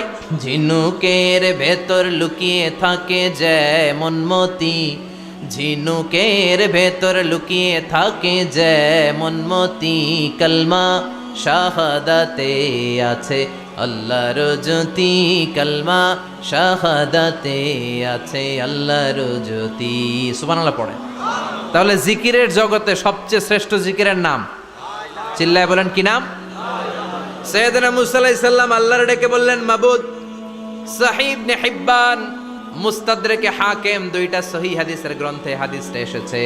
সাইয়েদনা আবু সাঈদ আল খুদরি হাদিসের বর্ণনাকারী। বিশ্বনবী বললেন মুসা আলাইহিস সালাম আল্লাহর ডেকে বললেন, আল্লাহ আল্লিমনি কালিমাতান আদউ বিহা, ও আল্লাহ এমন একটা স্পেশাল জিকির আপনি আমারে শিক্ষা দেন, এই জিকির দিয়ে আমি আপনারে ডাকবো। এই জিকিরটা জানবে শুধু আমি আর জানবেন আপনি, দুনিয়ার কেউ জানবে না। এমন একটা জিকির শিখান যে জিকিরটা কেউ জানে না, জানবে শুধু আমি আর জানবেন আপনি। কথা শুনতেছেন? প্রশ্ন করছে কে? হ্যাঁ, আল্লাহ প্রশ্ন করছে। প্রশ্ন করেছে কে? মুসা আলাইহিস সালাম। করেছে কার কাছে? শ্রেষ্ঠ একটা জিকির শিখায় দেন যেটা শুধু আমি করবো আর কেউ করতে পারবেন। আল্লাহ বললেন মুসা পড়ো লা ইলাহা। মুসা আলাইহিস সালাম বললেন আল্লাহ জিজ্ঞেস করলাম কি আর কইলেন কি? লা ইলাহা ইল্লাল্লাহ এটা তো জাতীয় জিকির। কথা কন, এটা তো ইন্টারন্যাশনাল জিকির, এটা তো সবাই পারে। আমি তো চাইছি এমন একটা এক্সক্লুসিভ যেটা আপনি আর আমি ছাড়া কেউ জানে না, শুধু জানবেন আপনি আর আমি। আল্লাহ বললেন মুসা এর চাইতে শ্রেষ্ঠ জিকির আমার কাছে নাই। ও মুসা লাউ তাদাউ আস-সাবউস সামাওয়াতি ওয়াল আরদ ফি কাফা, সাত আকাশ সাত জমিন যদি এক পাল্লায় রেখে দাও, ওয়ালা ইলাহা ইল্লাল্লাহ ফি কাফাতিন উখরা, লা ইলাহা ইল্লাল্লাহ যদি আরেক পাল্লায় রেখে দাও, লা রাজাহাত কাফাতু লা ইলাহা ইল্লাল্লাহ, মুহূর্তের মধ্যে লা ইলাহার পাল্লা ভারী হয়ে যাবে রে মুসা। সাত আকাশ সাত জমিন হালকা হয়ে যাবে আর লা ইলাহা ইল্লাল্লাহর পাল্লাটা ভারী হয়ে যাবে। সুবহানাল্লাহ পড়েন। এজন্য সব সময় এই লা ইলাহার জিকির করতে রাজি আছেন তো? এখন আমরা এই লা ইলাহারে বানাইছি ভিক্ষার জিকির, আছে না নাই? একটা টাকা দিয়া যান আমি গরিব ইনসান, আখিরাতে সওয়াব পাইবেন পাহাড় সমান। একটা টাকা দিয়া যান আমি গরিব ইনসান। আর লা ইলাহার জিকির ভিক্ষার জিকির বানাইছি আমরা। কিন্তু এটা যে একটা বিপ্লবী বাণী, এটা যে একটা সংগ্রামী বাণী, এই বাণী যে মেনে নেয় সে আল্লাহ ছাড়া কারো সামনে মাথা নত করতে পারে না। চিল্লায় বলেন ঠিক কিনা?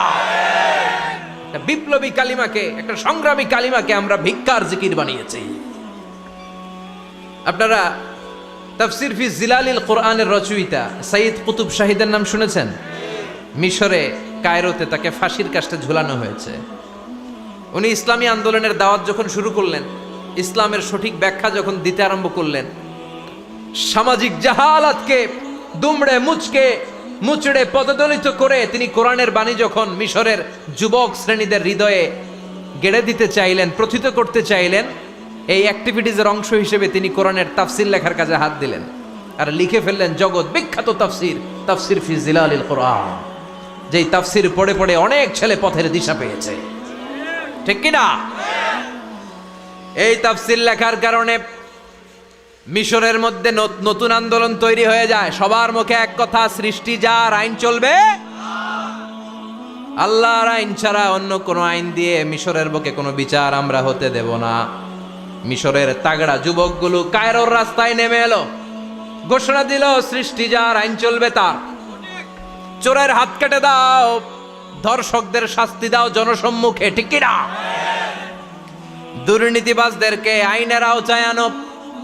দেশের শত্রু, দশের শত্রু, স্বাধীনতার শত্রু সবগুলারে বিচারের আওতায় আনো কোরআনের আলোকে, ঠিক কিনা? সংগ্রাম, বিক্ষোভে ফেটে পড়ল পুরো মিশর। এই বিক্ষোভে টালমাটাল সরকার, জামাল আব্দুল নাসের কোনো উপায় অন্তর না পেয়ে এই তাফসির কারক, এই মুফাসসিরে কোরআনকে জেলের ভিতরে ভরছে। গোটা বিশ্বব্যাপী সব সত্য আর ন্যায়ের পক্ষের ধারক আর বাহক যারা, তাদের উপরে এরকম জালিম গাদ্দারদের অত্যাচার আছে না নাই? তাকে ফাঁসির কাস্টে ঝুলানো হবে।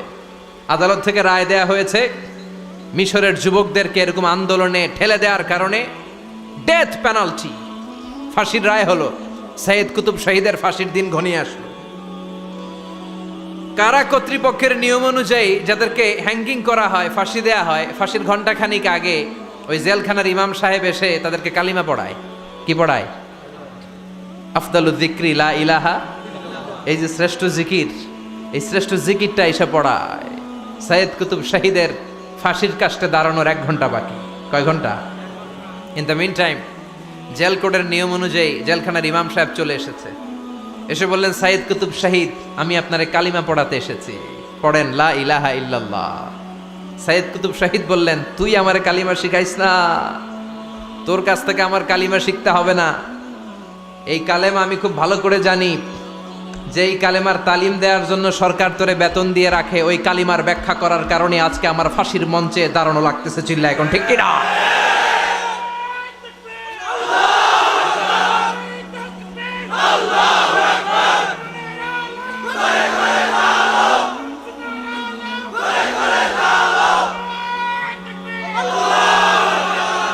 একই কালেমার তালিম তুমি দাও, তোমার টাকার বান্ডিল দেয়, আর ওই কালেমার এক্সপ্লেনেশন, ব্যাখ্যা আমি সমাজে দিয়েছি, তাই আমারে ফাঁসি দেয়।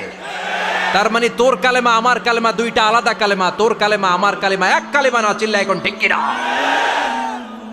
তার মানে কালেমায় আর কালেমায় পার্থক্য আছে না নাই?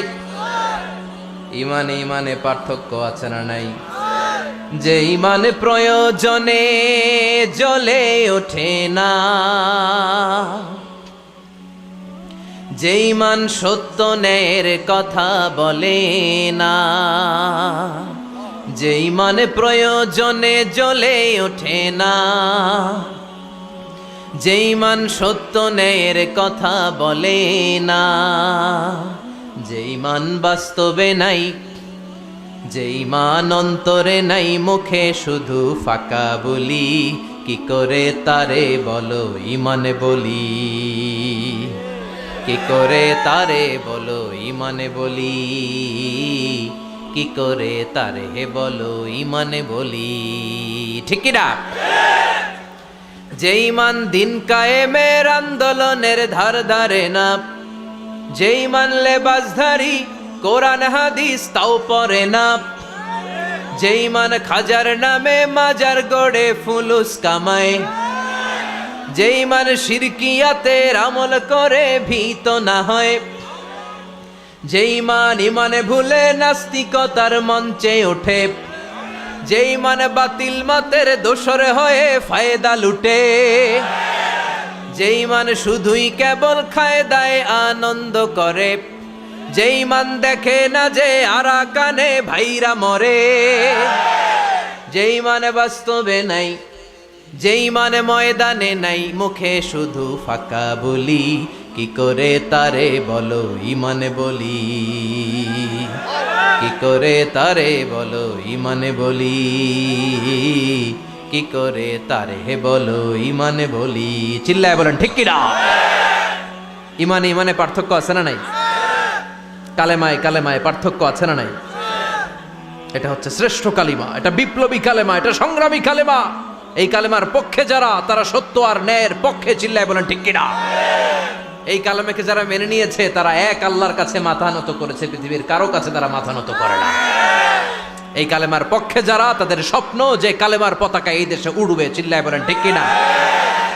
কোনো একদিন এ দেশের আকাশে কালিমার পতাকা উড়বে, সেদিন সবাই খোদাই বিধান পে দুঃখ বেদনা ভুলবে কোনো একদিন এদেশের আকাশে কালিমার পতাকা উড়বে সেদিন সবাই খোদাই বিধান পে দুঃখ বেদনা ভুলবে। চিৎকার করে বলেন ঠিক কি না? এই স্বপ্ন প্রতিটা মুমিনের অন্তরে থাকার দরকার আছে না নাই?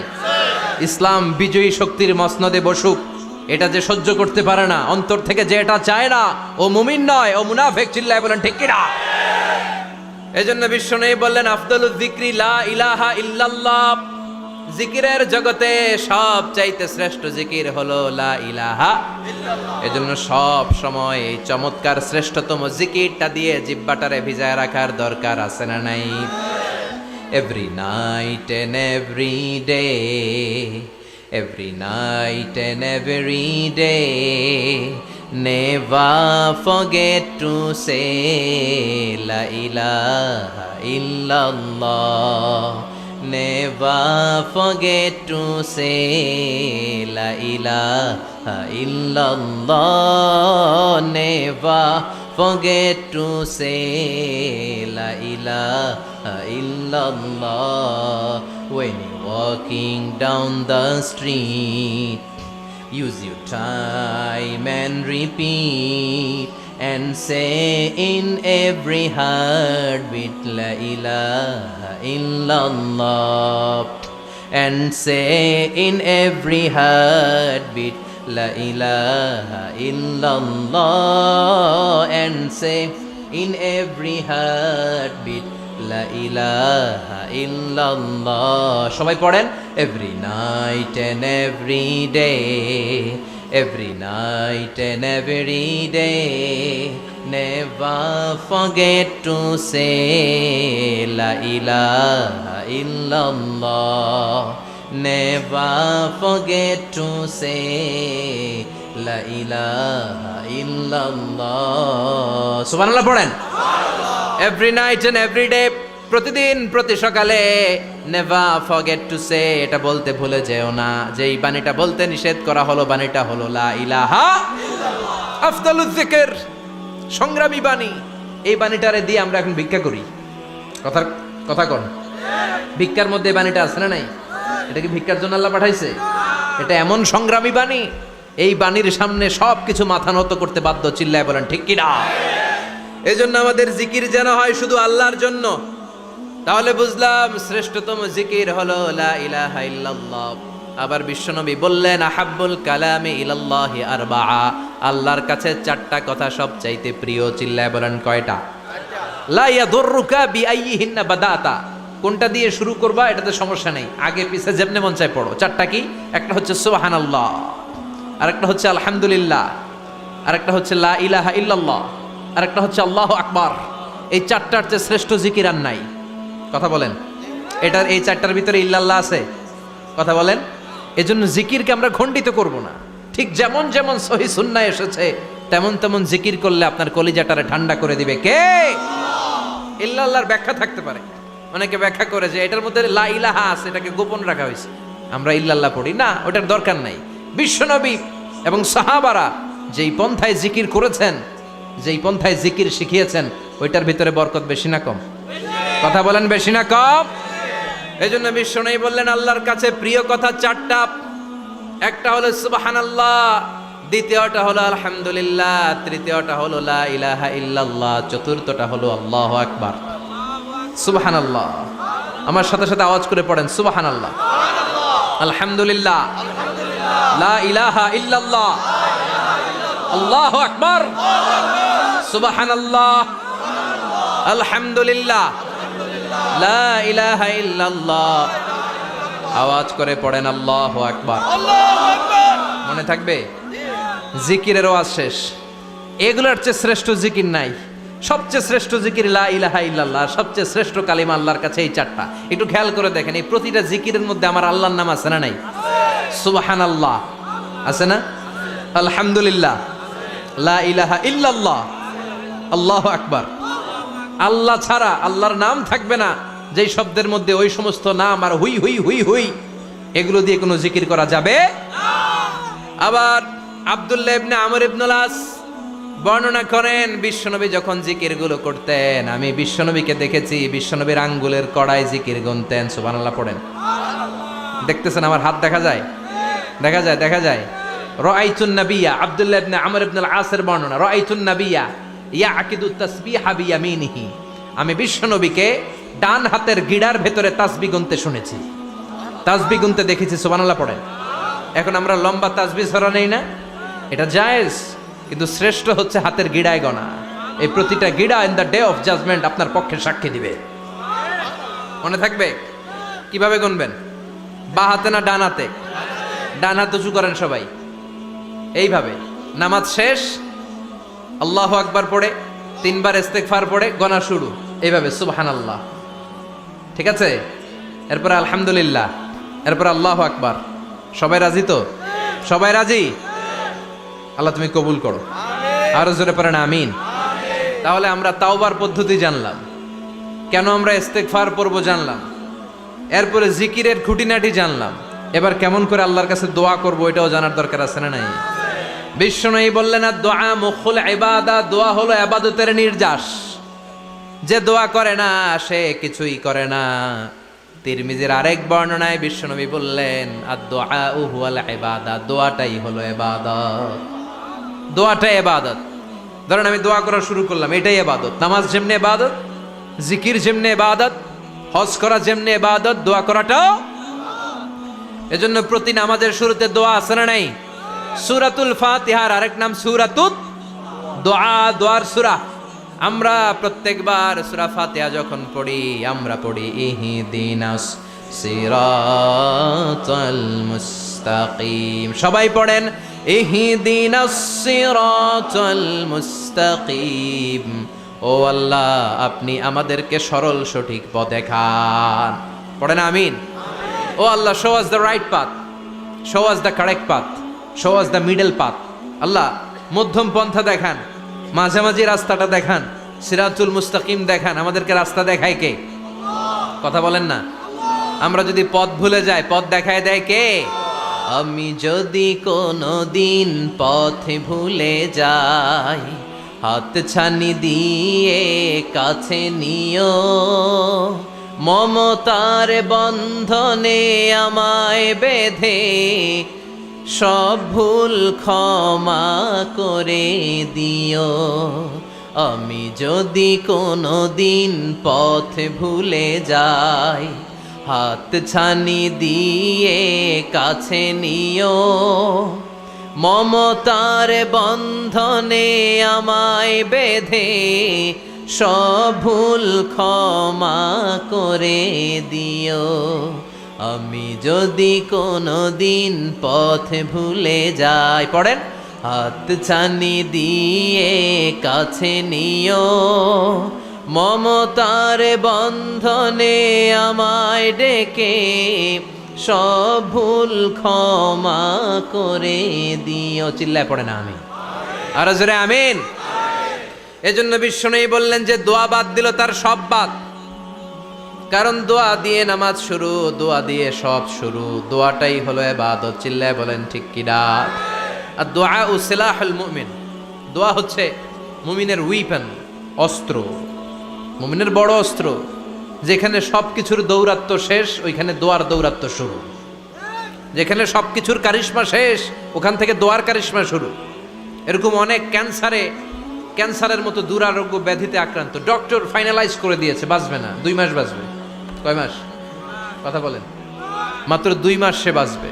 তারপরও দেখা গেছে লোকটা 7 বছর বেঁচে ছিল। আছে না নাই? দোয়া, দ্য পাওয়ার অফ দোয়া। Everything is prewritten, but by supplication is it's rewritten. সব কিছুই আগে লেখা থাকে। মহাবিশ্ব সৃষ্টির 50,000 বছর আগে আমাদের ভাগ্যে কি ঘটবে সব লিখে রেখেছে কে? সব অপরিবর্তনীয়। কিন্তু এই তাকদিরেরও কিছু জিনিস আল্লাহ চেঞ্জ করে দেয় দোয়ার বরকতে। এজন্য দোয়া করার দরকার আছে না নাই? মায়ের কাছে দোয়া চাবেন, মায়ের দোয়া আল্লাহ ফেরায় না। মজলুম ব্যক্তির দোয়া আল্লাহ ফেরায় না। মুসাফিরের দোয়া আল্লাহ ফেরায় না। যিনি রোজা রেখে দোয়া করেছেন তার দোয়া আল্লাহ ফেরায় না। এজন্য বেশি বেশি আল্লাহর কাছে দোয়া করতে রাজি আছেন তো? কিন্তু দোয়াটা হইতে হবে সিনসিয়ার, একনিষ্ঠ দোয়া। অনেকে দেখবেন দোয়াও করে ওদিকেও তাকায় আছে, জুমার নামাজে প্রায় হয় বিশাল দোয়াও করতেছে, আবার এদিকে আছে না নাই?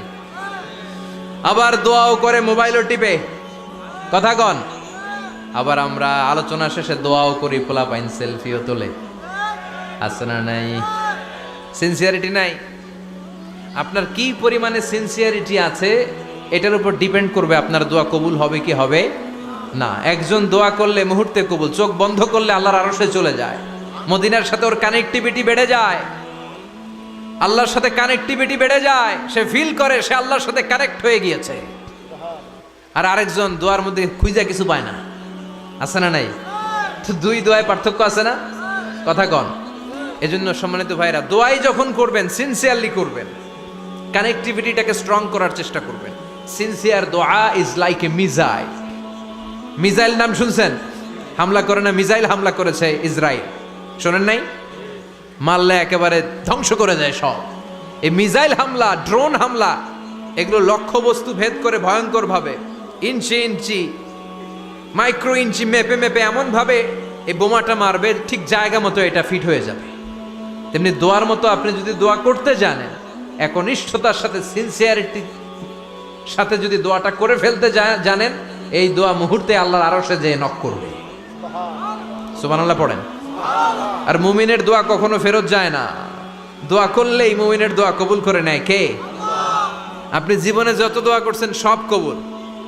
All of your supplications are accepted.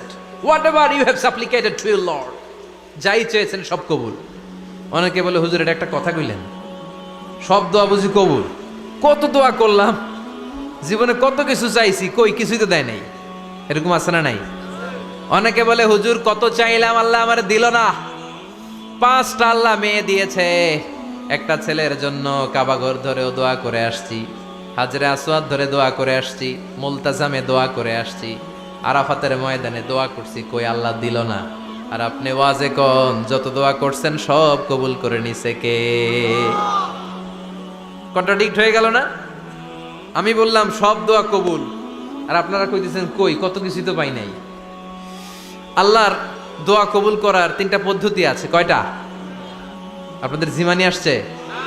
কথা শুনতেছেন তো? 3টা পদ্ধতিতে তিনি দোয়া কবুল করেন। চিল্লায় বলেন কয়টা? আপনি দোয়া করা মাত্রই আল্লাহ দোয়াটা অ্যাকসেপ্ট করে নেয়। আল্লাহ বলে accepted, rejected he never shed your সাপ্লিকেশন is rejected. তোমার দোয়া রিজেক্ট করে দিলাম, এটা আল্লাহ কখনো বলে? সুবহানাল্লাহ পড়বেন না? দোয়া করা মাত্রই কবুল করে কে? তবে 3টা পদ্ধতিতে করে। চিল্লায় বলেন তো কয়টা? যখনই যা চাইবেন আল্লাহ বলে দেব দেব দেব, দেব না কখনো বলে না। 3 পদ্ধতিতে কবুল হয়। পদ্ধতি নাম্বার 1, কোন বিষয় আল্লাহর কাছে চাইলেন, দোয়া করলেন, আল্লাহ বলে দেব দেব বলেই তিনি দিয়ে দেয়, ফলে আপনি পেয়ে যান, আপনি খুশি। সুবহানাল্লাহ পড়েন।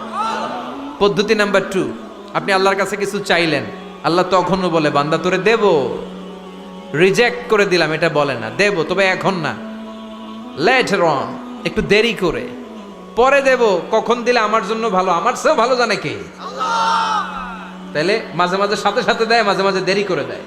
পদ্ধতি নাম্বার 3, আল্লাহর কাছে দোয়া করলেন, আল্লাহর কাছে কায় মনোবাক্যে চাইলেন, তখনও আল্লাহ বলে বান্দা আমি দেব, তুই নিরাশ হইস না, তবে এখন দেব না, দেরি করেও দেব না, কিয়ামতের কঠিন ময়দানে যেদিন বিপদে পড়ে যাবি ওই দিন দেব।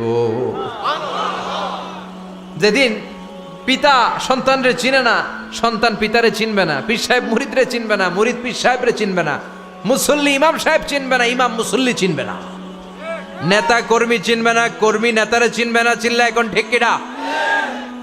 কেউ কাউরে চিনবে না, কেউ কাউর কোনো উপকারে আসতে পারবে না। ওই কঠিন দিনে তোরে আমি দেবরে গোলাম। তাহলে এই যে এতগুলা দোয়া ছোটবেলা থেকে আনটিল টুনাইট, এই রাত পর্যন্ত যে দোয়াগুলো আল্লাহর কাছে করছেন, লস হয়েছে? চিল্লায় বলেন লস হয়েছে না লাভ? লস না লাভ? আল্লাহ বলে গোলাম চা বেশি বেশি দোয়া কর, উজিবু দাওয়াতাদ দাঈ ইযা দাআন। আমার বান্দা আমার কাছে চাইতে দেরি হয়ে যায়, দোয়া কবুল করতে দেরি হয়, এজন্য বারবার চাইতে হবে। না দিলেও চাবো, না দিলেও হয় একটু পরে দিবে, দেরি করে দিবে, যখন আমার জন্য উপকার হবে, ভালো হবে তখন দিবে, তা না হলে কিয়ামতের ময়দানে দিবে। চিল্লায় বলেন ঠিক কি না? বেশি বেশি দোয়া করবেন, সবার জন্য করবেন, নিজের জন্য করবেন, ফ্যামিলি মেম্বারসদের জন্য করবেন, শুভাকাঙ্ক্ষীদের জন্য করবেন, শত্রুদের জন্য বেশি করবেন, হেটার্স যারা আছে ওদের জন্য বেশি দোয়া। আল্লাহ যেন এগুলোর হেদায়েত দেয়। ইসলাম বিরোধী যারা এদের জন্য দোয়া, হিন্দু বন্ধু থাকলে এদের জন্য দোয়া, হেদায়েতের দোয়া। ঠিক কি না? সবাই সবার জন্য দোয়া করেন। অনেকে কয় হুজুর আমি আরেকজনের জন্য করবো কেন, হ্যাটটা হ্যাঁ করবো, আমার দোয়া আমি করুম, আছে না নাই? না, আপনি তার জন্য করবেন। আপনি যদি আপনার ভাইয়ের জন্য দোয়া করেন, ফেরেশতারা বলে ওয়ালাকা বিমিসলিন, মানে আল্লাহ সে তার ভাইয়ের জন্য যে দোয়া করলো এই দোয়াটা আগে তার জন্য তুমি কবুল করে নাও। আপনি যদি দোয়া করেন আল্লাহ আমার ভাই অসুস্থ, তুমি তারে সুস্থ করে দাও, ফেরেশতারা বলে আল্লাহ যেই লোকটা দোয়া করলো তার মধ্যে যদি কোনো রোগ থাকে আগে তারে সুস্থ করে দাও, পরে বাইরে। ফেরেশতাদের দোয়া কবুল করে নেয় কে? আপনার দোয়া কবুল হইতেও পারে, নাও হইতে পারে, কিন্তু ফেরেশতারা আল্লাহর কাছে দোয়া করলে এটা কবুল হবে না? আপনি যদি দোয়া করেন আল্লাহ আমার ভাইয়ের আর্থিক অবস্থা খুব খারাপ, তারে ধনী বানিয়ে দাও, ফেরেশতারা বলে ওয়ালাকা বিমিসলিন, ও আল্লাহ এই দোয়াকারী তার ভাইয়ের জন্য যেই দোয়াটা করেছে আগে তার জন্য দোয়াটা কবুল করে নাও। সুবহানাল্লাহ পড়েন। এজন্য বেশি বেশি দোয়া করতে রাজি আছেন? বারবার চাইবেন, সকালে বিকালে দুপুরে রাতে শীতকালে গ্রীষ্মকালে সব সময় আমরা দোয়া করব কার কাছে? আল্লাহর কাছে। বারবার চাইলে আল্লাহ খুশি হয়ে যায়, বারবার না চাইলে আল্লাহ রেগে যায়। দুনিয়ার সিস্টেমের একেবারে বিপরীত। আমি যদি এই ভাইয়ের কাছে কোন একটা বিষয় নিয়ে আজকে যাই, ভাই আমারে 1000 টাকা দেন, বিপদে পড়ছি, দিল 1000 টাকা, নেন বিপদ সারেন, উদ্ধার হন। এক সপ্তাহ পরে আবার ভাইজান বড় বিপদে আছে, 1000 টাকা, তারপরে উনি লজ্জায় পড়ে দিবে, আসছে যখন দেই। পরের সপ্তাহে আবার মিয়া সাহেব 1000 টাকা, ওই দিন বলবে ভাই 1000 নাই 500 নিয়ে যান, কথা কন। এর পরের মাসে যদি বলি ভাই বিপদে পড়ছি, দিবে নাকি? লাঠির বাড়ি আছে না নাই? প্রতি সপ্তাহে সপ্তাহে তোমার বিপদ, কথা কন। তার মানে এই দুনিয়ার সিস্টেম হচ্ছে একটা বিষয় নিয়ে বারবার কারো কাছে যাওয়া যায় না, চাওয়া যায় না, শরম লাগে, কথা কন। কিন্তু আল্লাহর সিস্টেমটা একেবারে উল্টো। আল্লাহর কাছে বারবার না চাইলে তিনি রেগে যায়। তিরমিজির বর্ণনা, ইন্নাহু মান লাম ইয়াসআলিল্লাহ ইয়াগদাব আলাই, যে ব্যক্তি কোনো বিষয় নিয়ে বারবার আল্লাহর বিরক্ত করে না তার উপর আল্লাহ রেগে যায়। আর বারবার চাইতে যে লোকটা আল্লাহরে বিরক্ত করতে চায় তার উপর আল্লাহ খুশি হয়ে যায়। এজন্য চাবেন আল্লাহর কাছে আজকে থেকে, চাবেন। দোয়া করলে যে কবুল হয় বিশ্বাস হয় মুসলমান। নেক আমলের ওসিলা দিয়ে দোয়া কবুল হয়। আপনার জীবনে যদি কোনো নেক আমল থেকে থাকে, যে নেক আমলগুলো আপনি আল্লাহর সন্তুষ্টির জন্য করেছেন, আমি আজকের মাহফিল আল্লাহর নামে একটা কসম কেটে বলে যাই, ওয়াল্লাহি আল্লাহর কসম করে আমি আপনাদের বলছি, আপনার জীবনের এমন কোনো নেক আমল যদি থাকে যে আমলটা শুধুমাত্র কেবলমাত্র আপনি আল্লাহকে খুশি করার জন্য করেছিলেন, ওই নেক আমলের ওসিলা দিয়ে দোয়া করতে দেরি হবে, দোয়া কবুল হতে দেরি হবে। বিশ্বাস হয়? সন্দেহ লাগছে মনে হয়। বিশ্বাস হয় সবার? নেক আমলের ওসিলা, ওই নেক আমলটা শুধুই হয়েছে কার জন্য?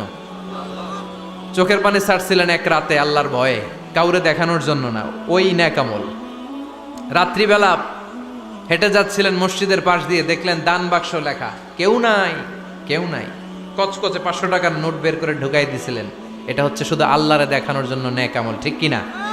আল্লাকা সিররুন ইনদাল্লাহ বাইনাকা আনতা ওয়া বাইনাল্লাহ, আল্লাকা সাদাকাতুন তাখফা লা ইয়ালামুহা ইল্লাল্লাহ, আল্লাকা সিররুন ইনদাল্লাহ বাইনাকা আনতা ওয়া বাইনাল্লাহ, আল্লাকা সাদাকাতুন তাখফা লা ইয়ালামুহা ইল্লাল্লাহ। সুবহানাল্লাহ পড়েন।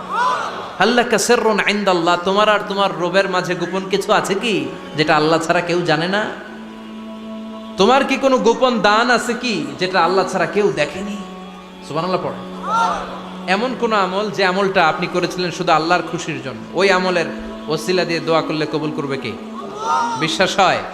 সহিহ বুখারীর বর্ণনা, সালাসাতুন ফিল গার, বনি ইসরাইলের জামানায় তিনজন লোক সফরে বেরিয়েছে, বানোয়াট ঘটনা না, এটা বুখারীর ঘটনা। সফরে বেরিয়েছে, মরুভূমির মাঝখানে প্রতিমধ্যে প্রচন্ড তুফান আর বৃষ্টি। বৃষ্টি থেকে বাঁচার জন্য এর একটা পাহাড়ের গুহার ভেতরে ঢুকেছে।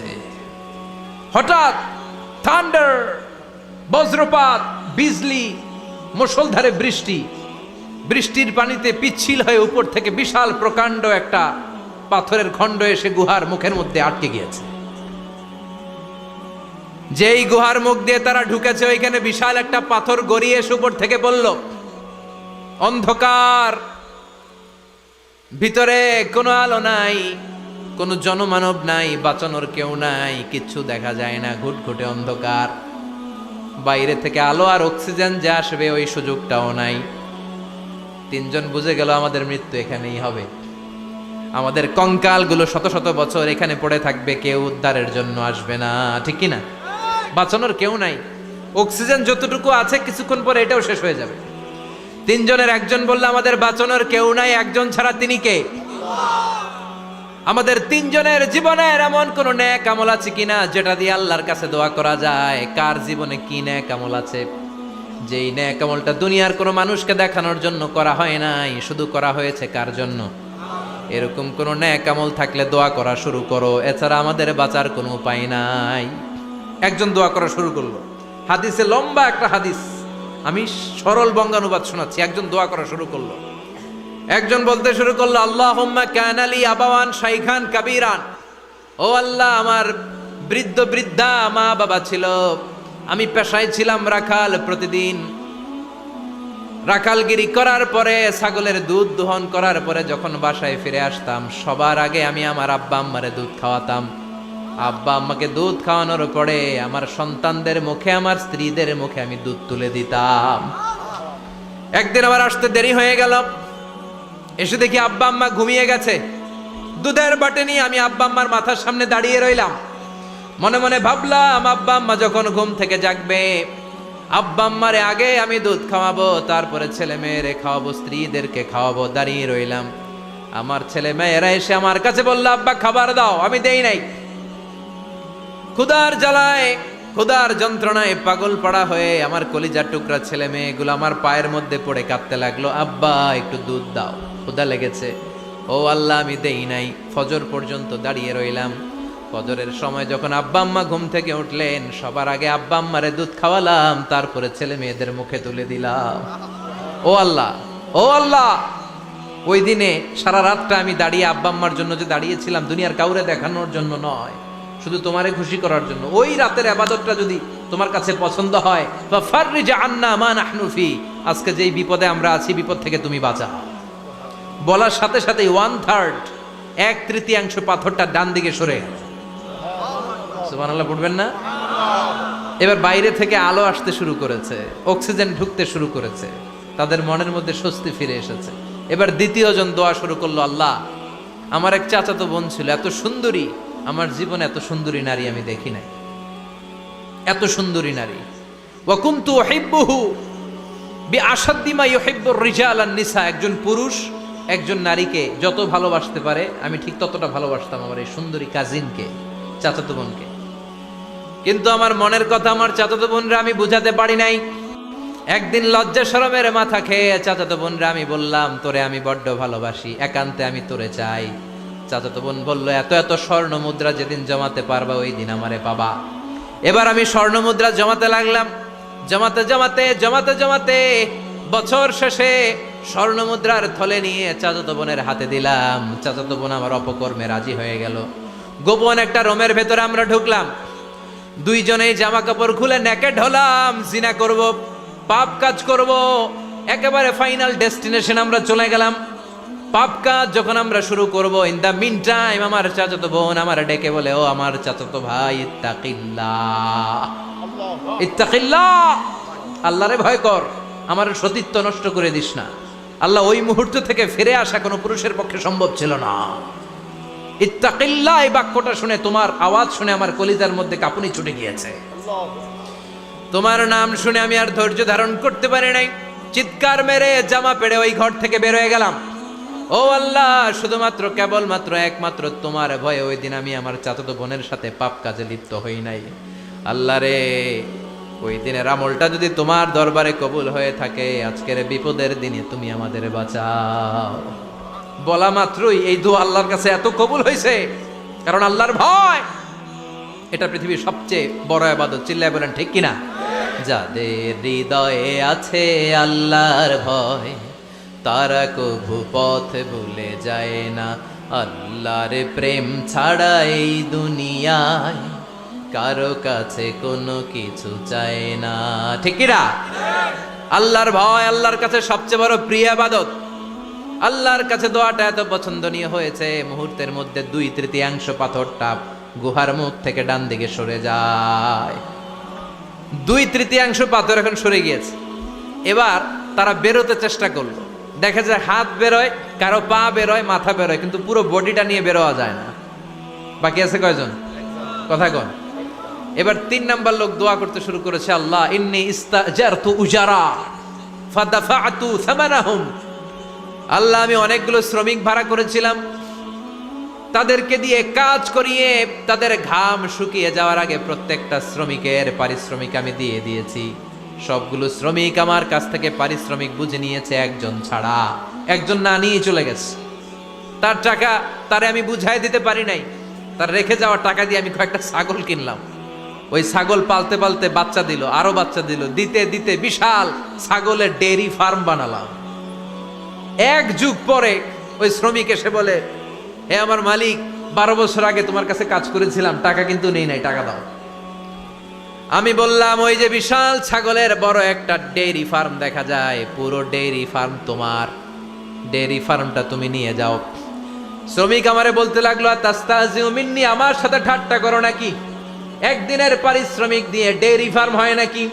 যতটুকু টাকা তোমার কাছে আমি 12 বছর আগে পেতাম, ততটুকু দিলেই চলবে। তারে আমি বুঝিয়ে বললাম, তোর টাকা দিয়ে ছাগল কিনেছি, ছাগলের ব্যবসা করে ডেইরি ফার্ম বানিয়েছি, একটার পর একটা ছাগল বাচ্চা দিতে দিতে আজকে হাজার হাজার ছাগলের এই ডেইরি ফার্ম, পুরো ডেইরি ফার্মটা আমি তোরে দিয়ে দিলাম। বলা মাত্র ওই শ্রমিকটা ডেইরি ফার্ম নিয়ে চলে গেল। মাবুদের ওই কঠিন বিপদের দিন সে শুধু দাবি করেছিল তার পারিশ্রমিক, তার পারিশ্রমিকের টাকা তার হাতে দিলে সে খুশিতে বাকবাকুম, কিন্তু তার বদলে পুরো ডেইরি ফার্মটা আমি তার হাতে তুলে দিয়েছি একমাত্র তোমার সন্তুষ্টির জন্য। ওই দিনের আমলটা যদি তোমার দরবারে একটুও ভালো লেগে থাকে রে মাওলা, আজকের কঠিন বিপদ থেকে বাঁচাও। বলতে দেরি মুহূর্তের মধ্যে বিশাল পাথর খণ্ডটা গুহার মুখ থেকে ডান দিকে সরে যায়। আল্লাহর শুকরিয়া করে 3 জন বের হয়ে যায়। সহিহ বুখারীর বর্ণনা। আপনার জীবনে এমন কোন নেক আমল যদি থাকে যেটা শুধু আল্লাহরে দেখানোর জন্য করছিলেন, আমরা আমল করব অবশ্যই দেখানোর জন্য, তবে মানুষকে নয়। কারা দেখানোর জন্য? আমাদের সব দেখানো হবে একজনকে। চিল্লায় বলেন, তিনি কে? আপনার এমন কোন নেক আমল যদি থাকে যেটা আপনি আল্লাহরে খুশি করতে করছিলেন, ওইটার ওসিলা করে দোয়া করে দেখেন, ওই দোয়া কবুল করে নিবে কে? রাজি আছেন তো? সব সময় অন্যায় হয়ে গেলে, পাপ হয়ে গেলে তওবা করব কার কাছে? বিপদে আপদে সব অবস্থায় আস্তাগফিরুল্লাহ পড়তে রাজি আছেন তো? আর জিকির চলবে একজনের। চিল্লায় বলেন, তিনি কে? আর সব সময় দোয়া করব কার কাছে? রাজি আছেন তো সবাই? আল্লাহ আমাদের সবাইকে কথাগুলো বুঝার ও আমল করার তৌফিক দান করুক। আমরা পড়ি আমিন। আর জোরে পড়ি আমিন। যারা লম্বা সময় ধরে কথাগুলো শুনলেন, কোরআন সুন্নাহর আলোকে আমরা কথাগুলো বলার চেষ্টা করেছি, তারপরেও আমার মনের অজান্তে কোনো মিস ইনফরমেশন যদি আমার মুখ ফসকে বেরিয়ে যায়, সেগুলো যেন আল্লাহ পাক আমাদের স্মৃতিপট থেকে মুছে দেয়। আমরা পড়ি আমিন।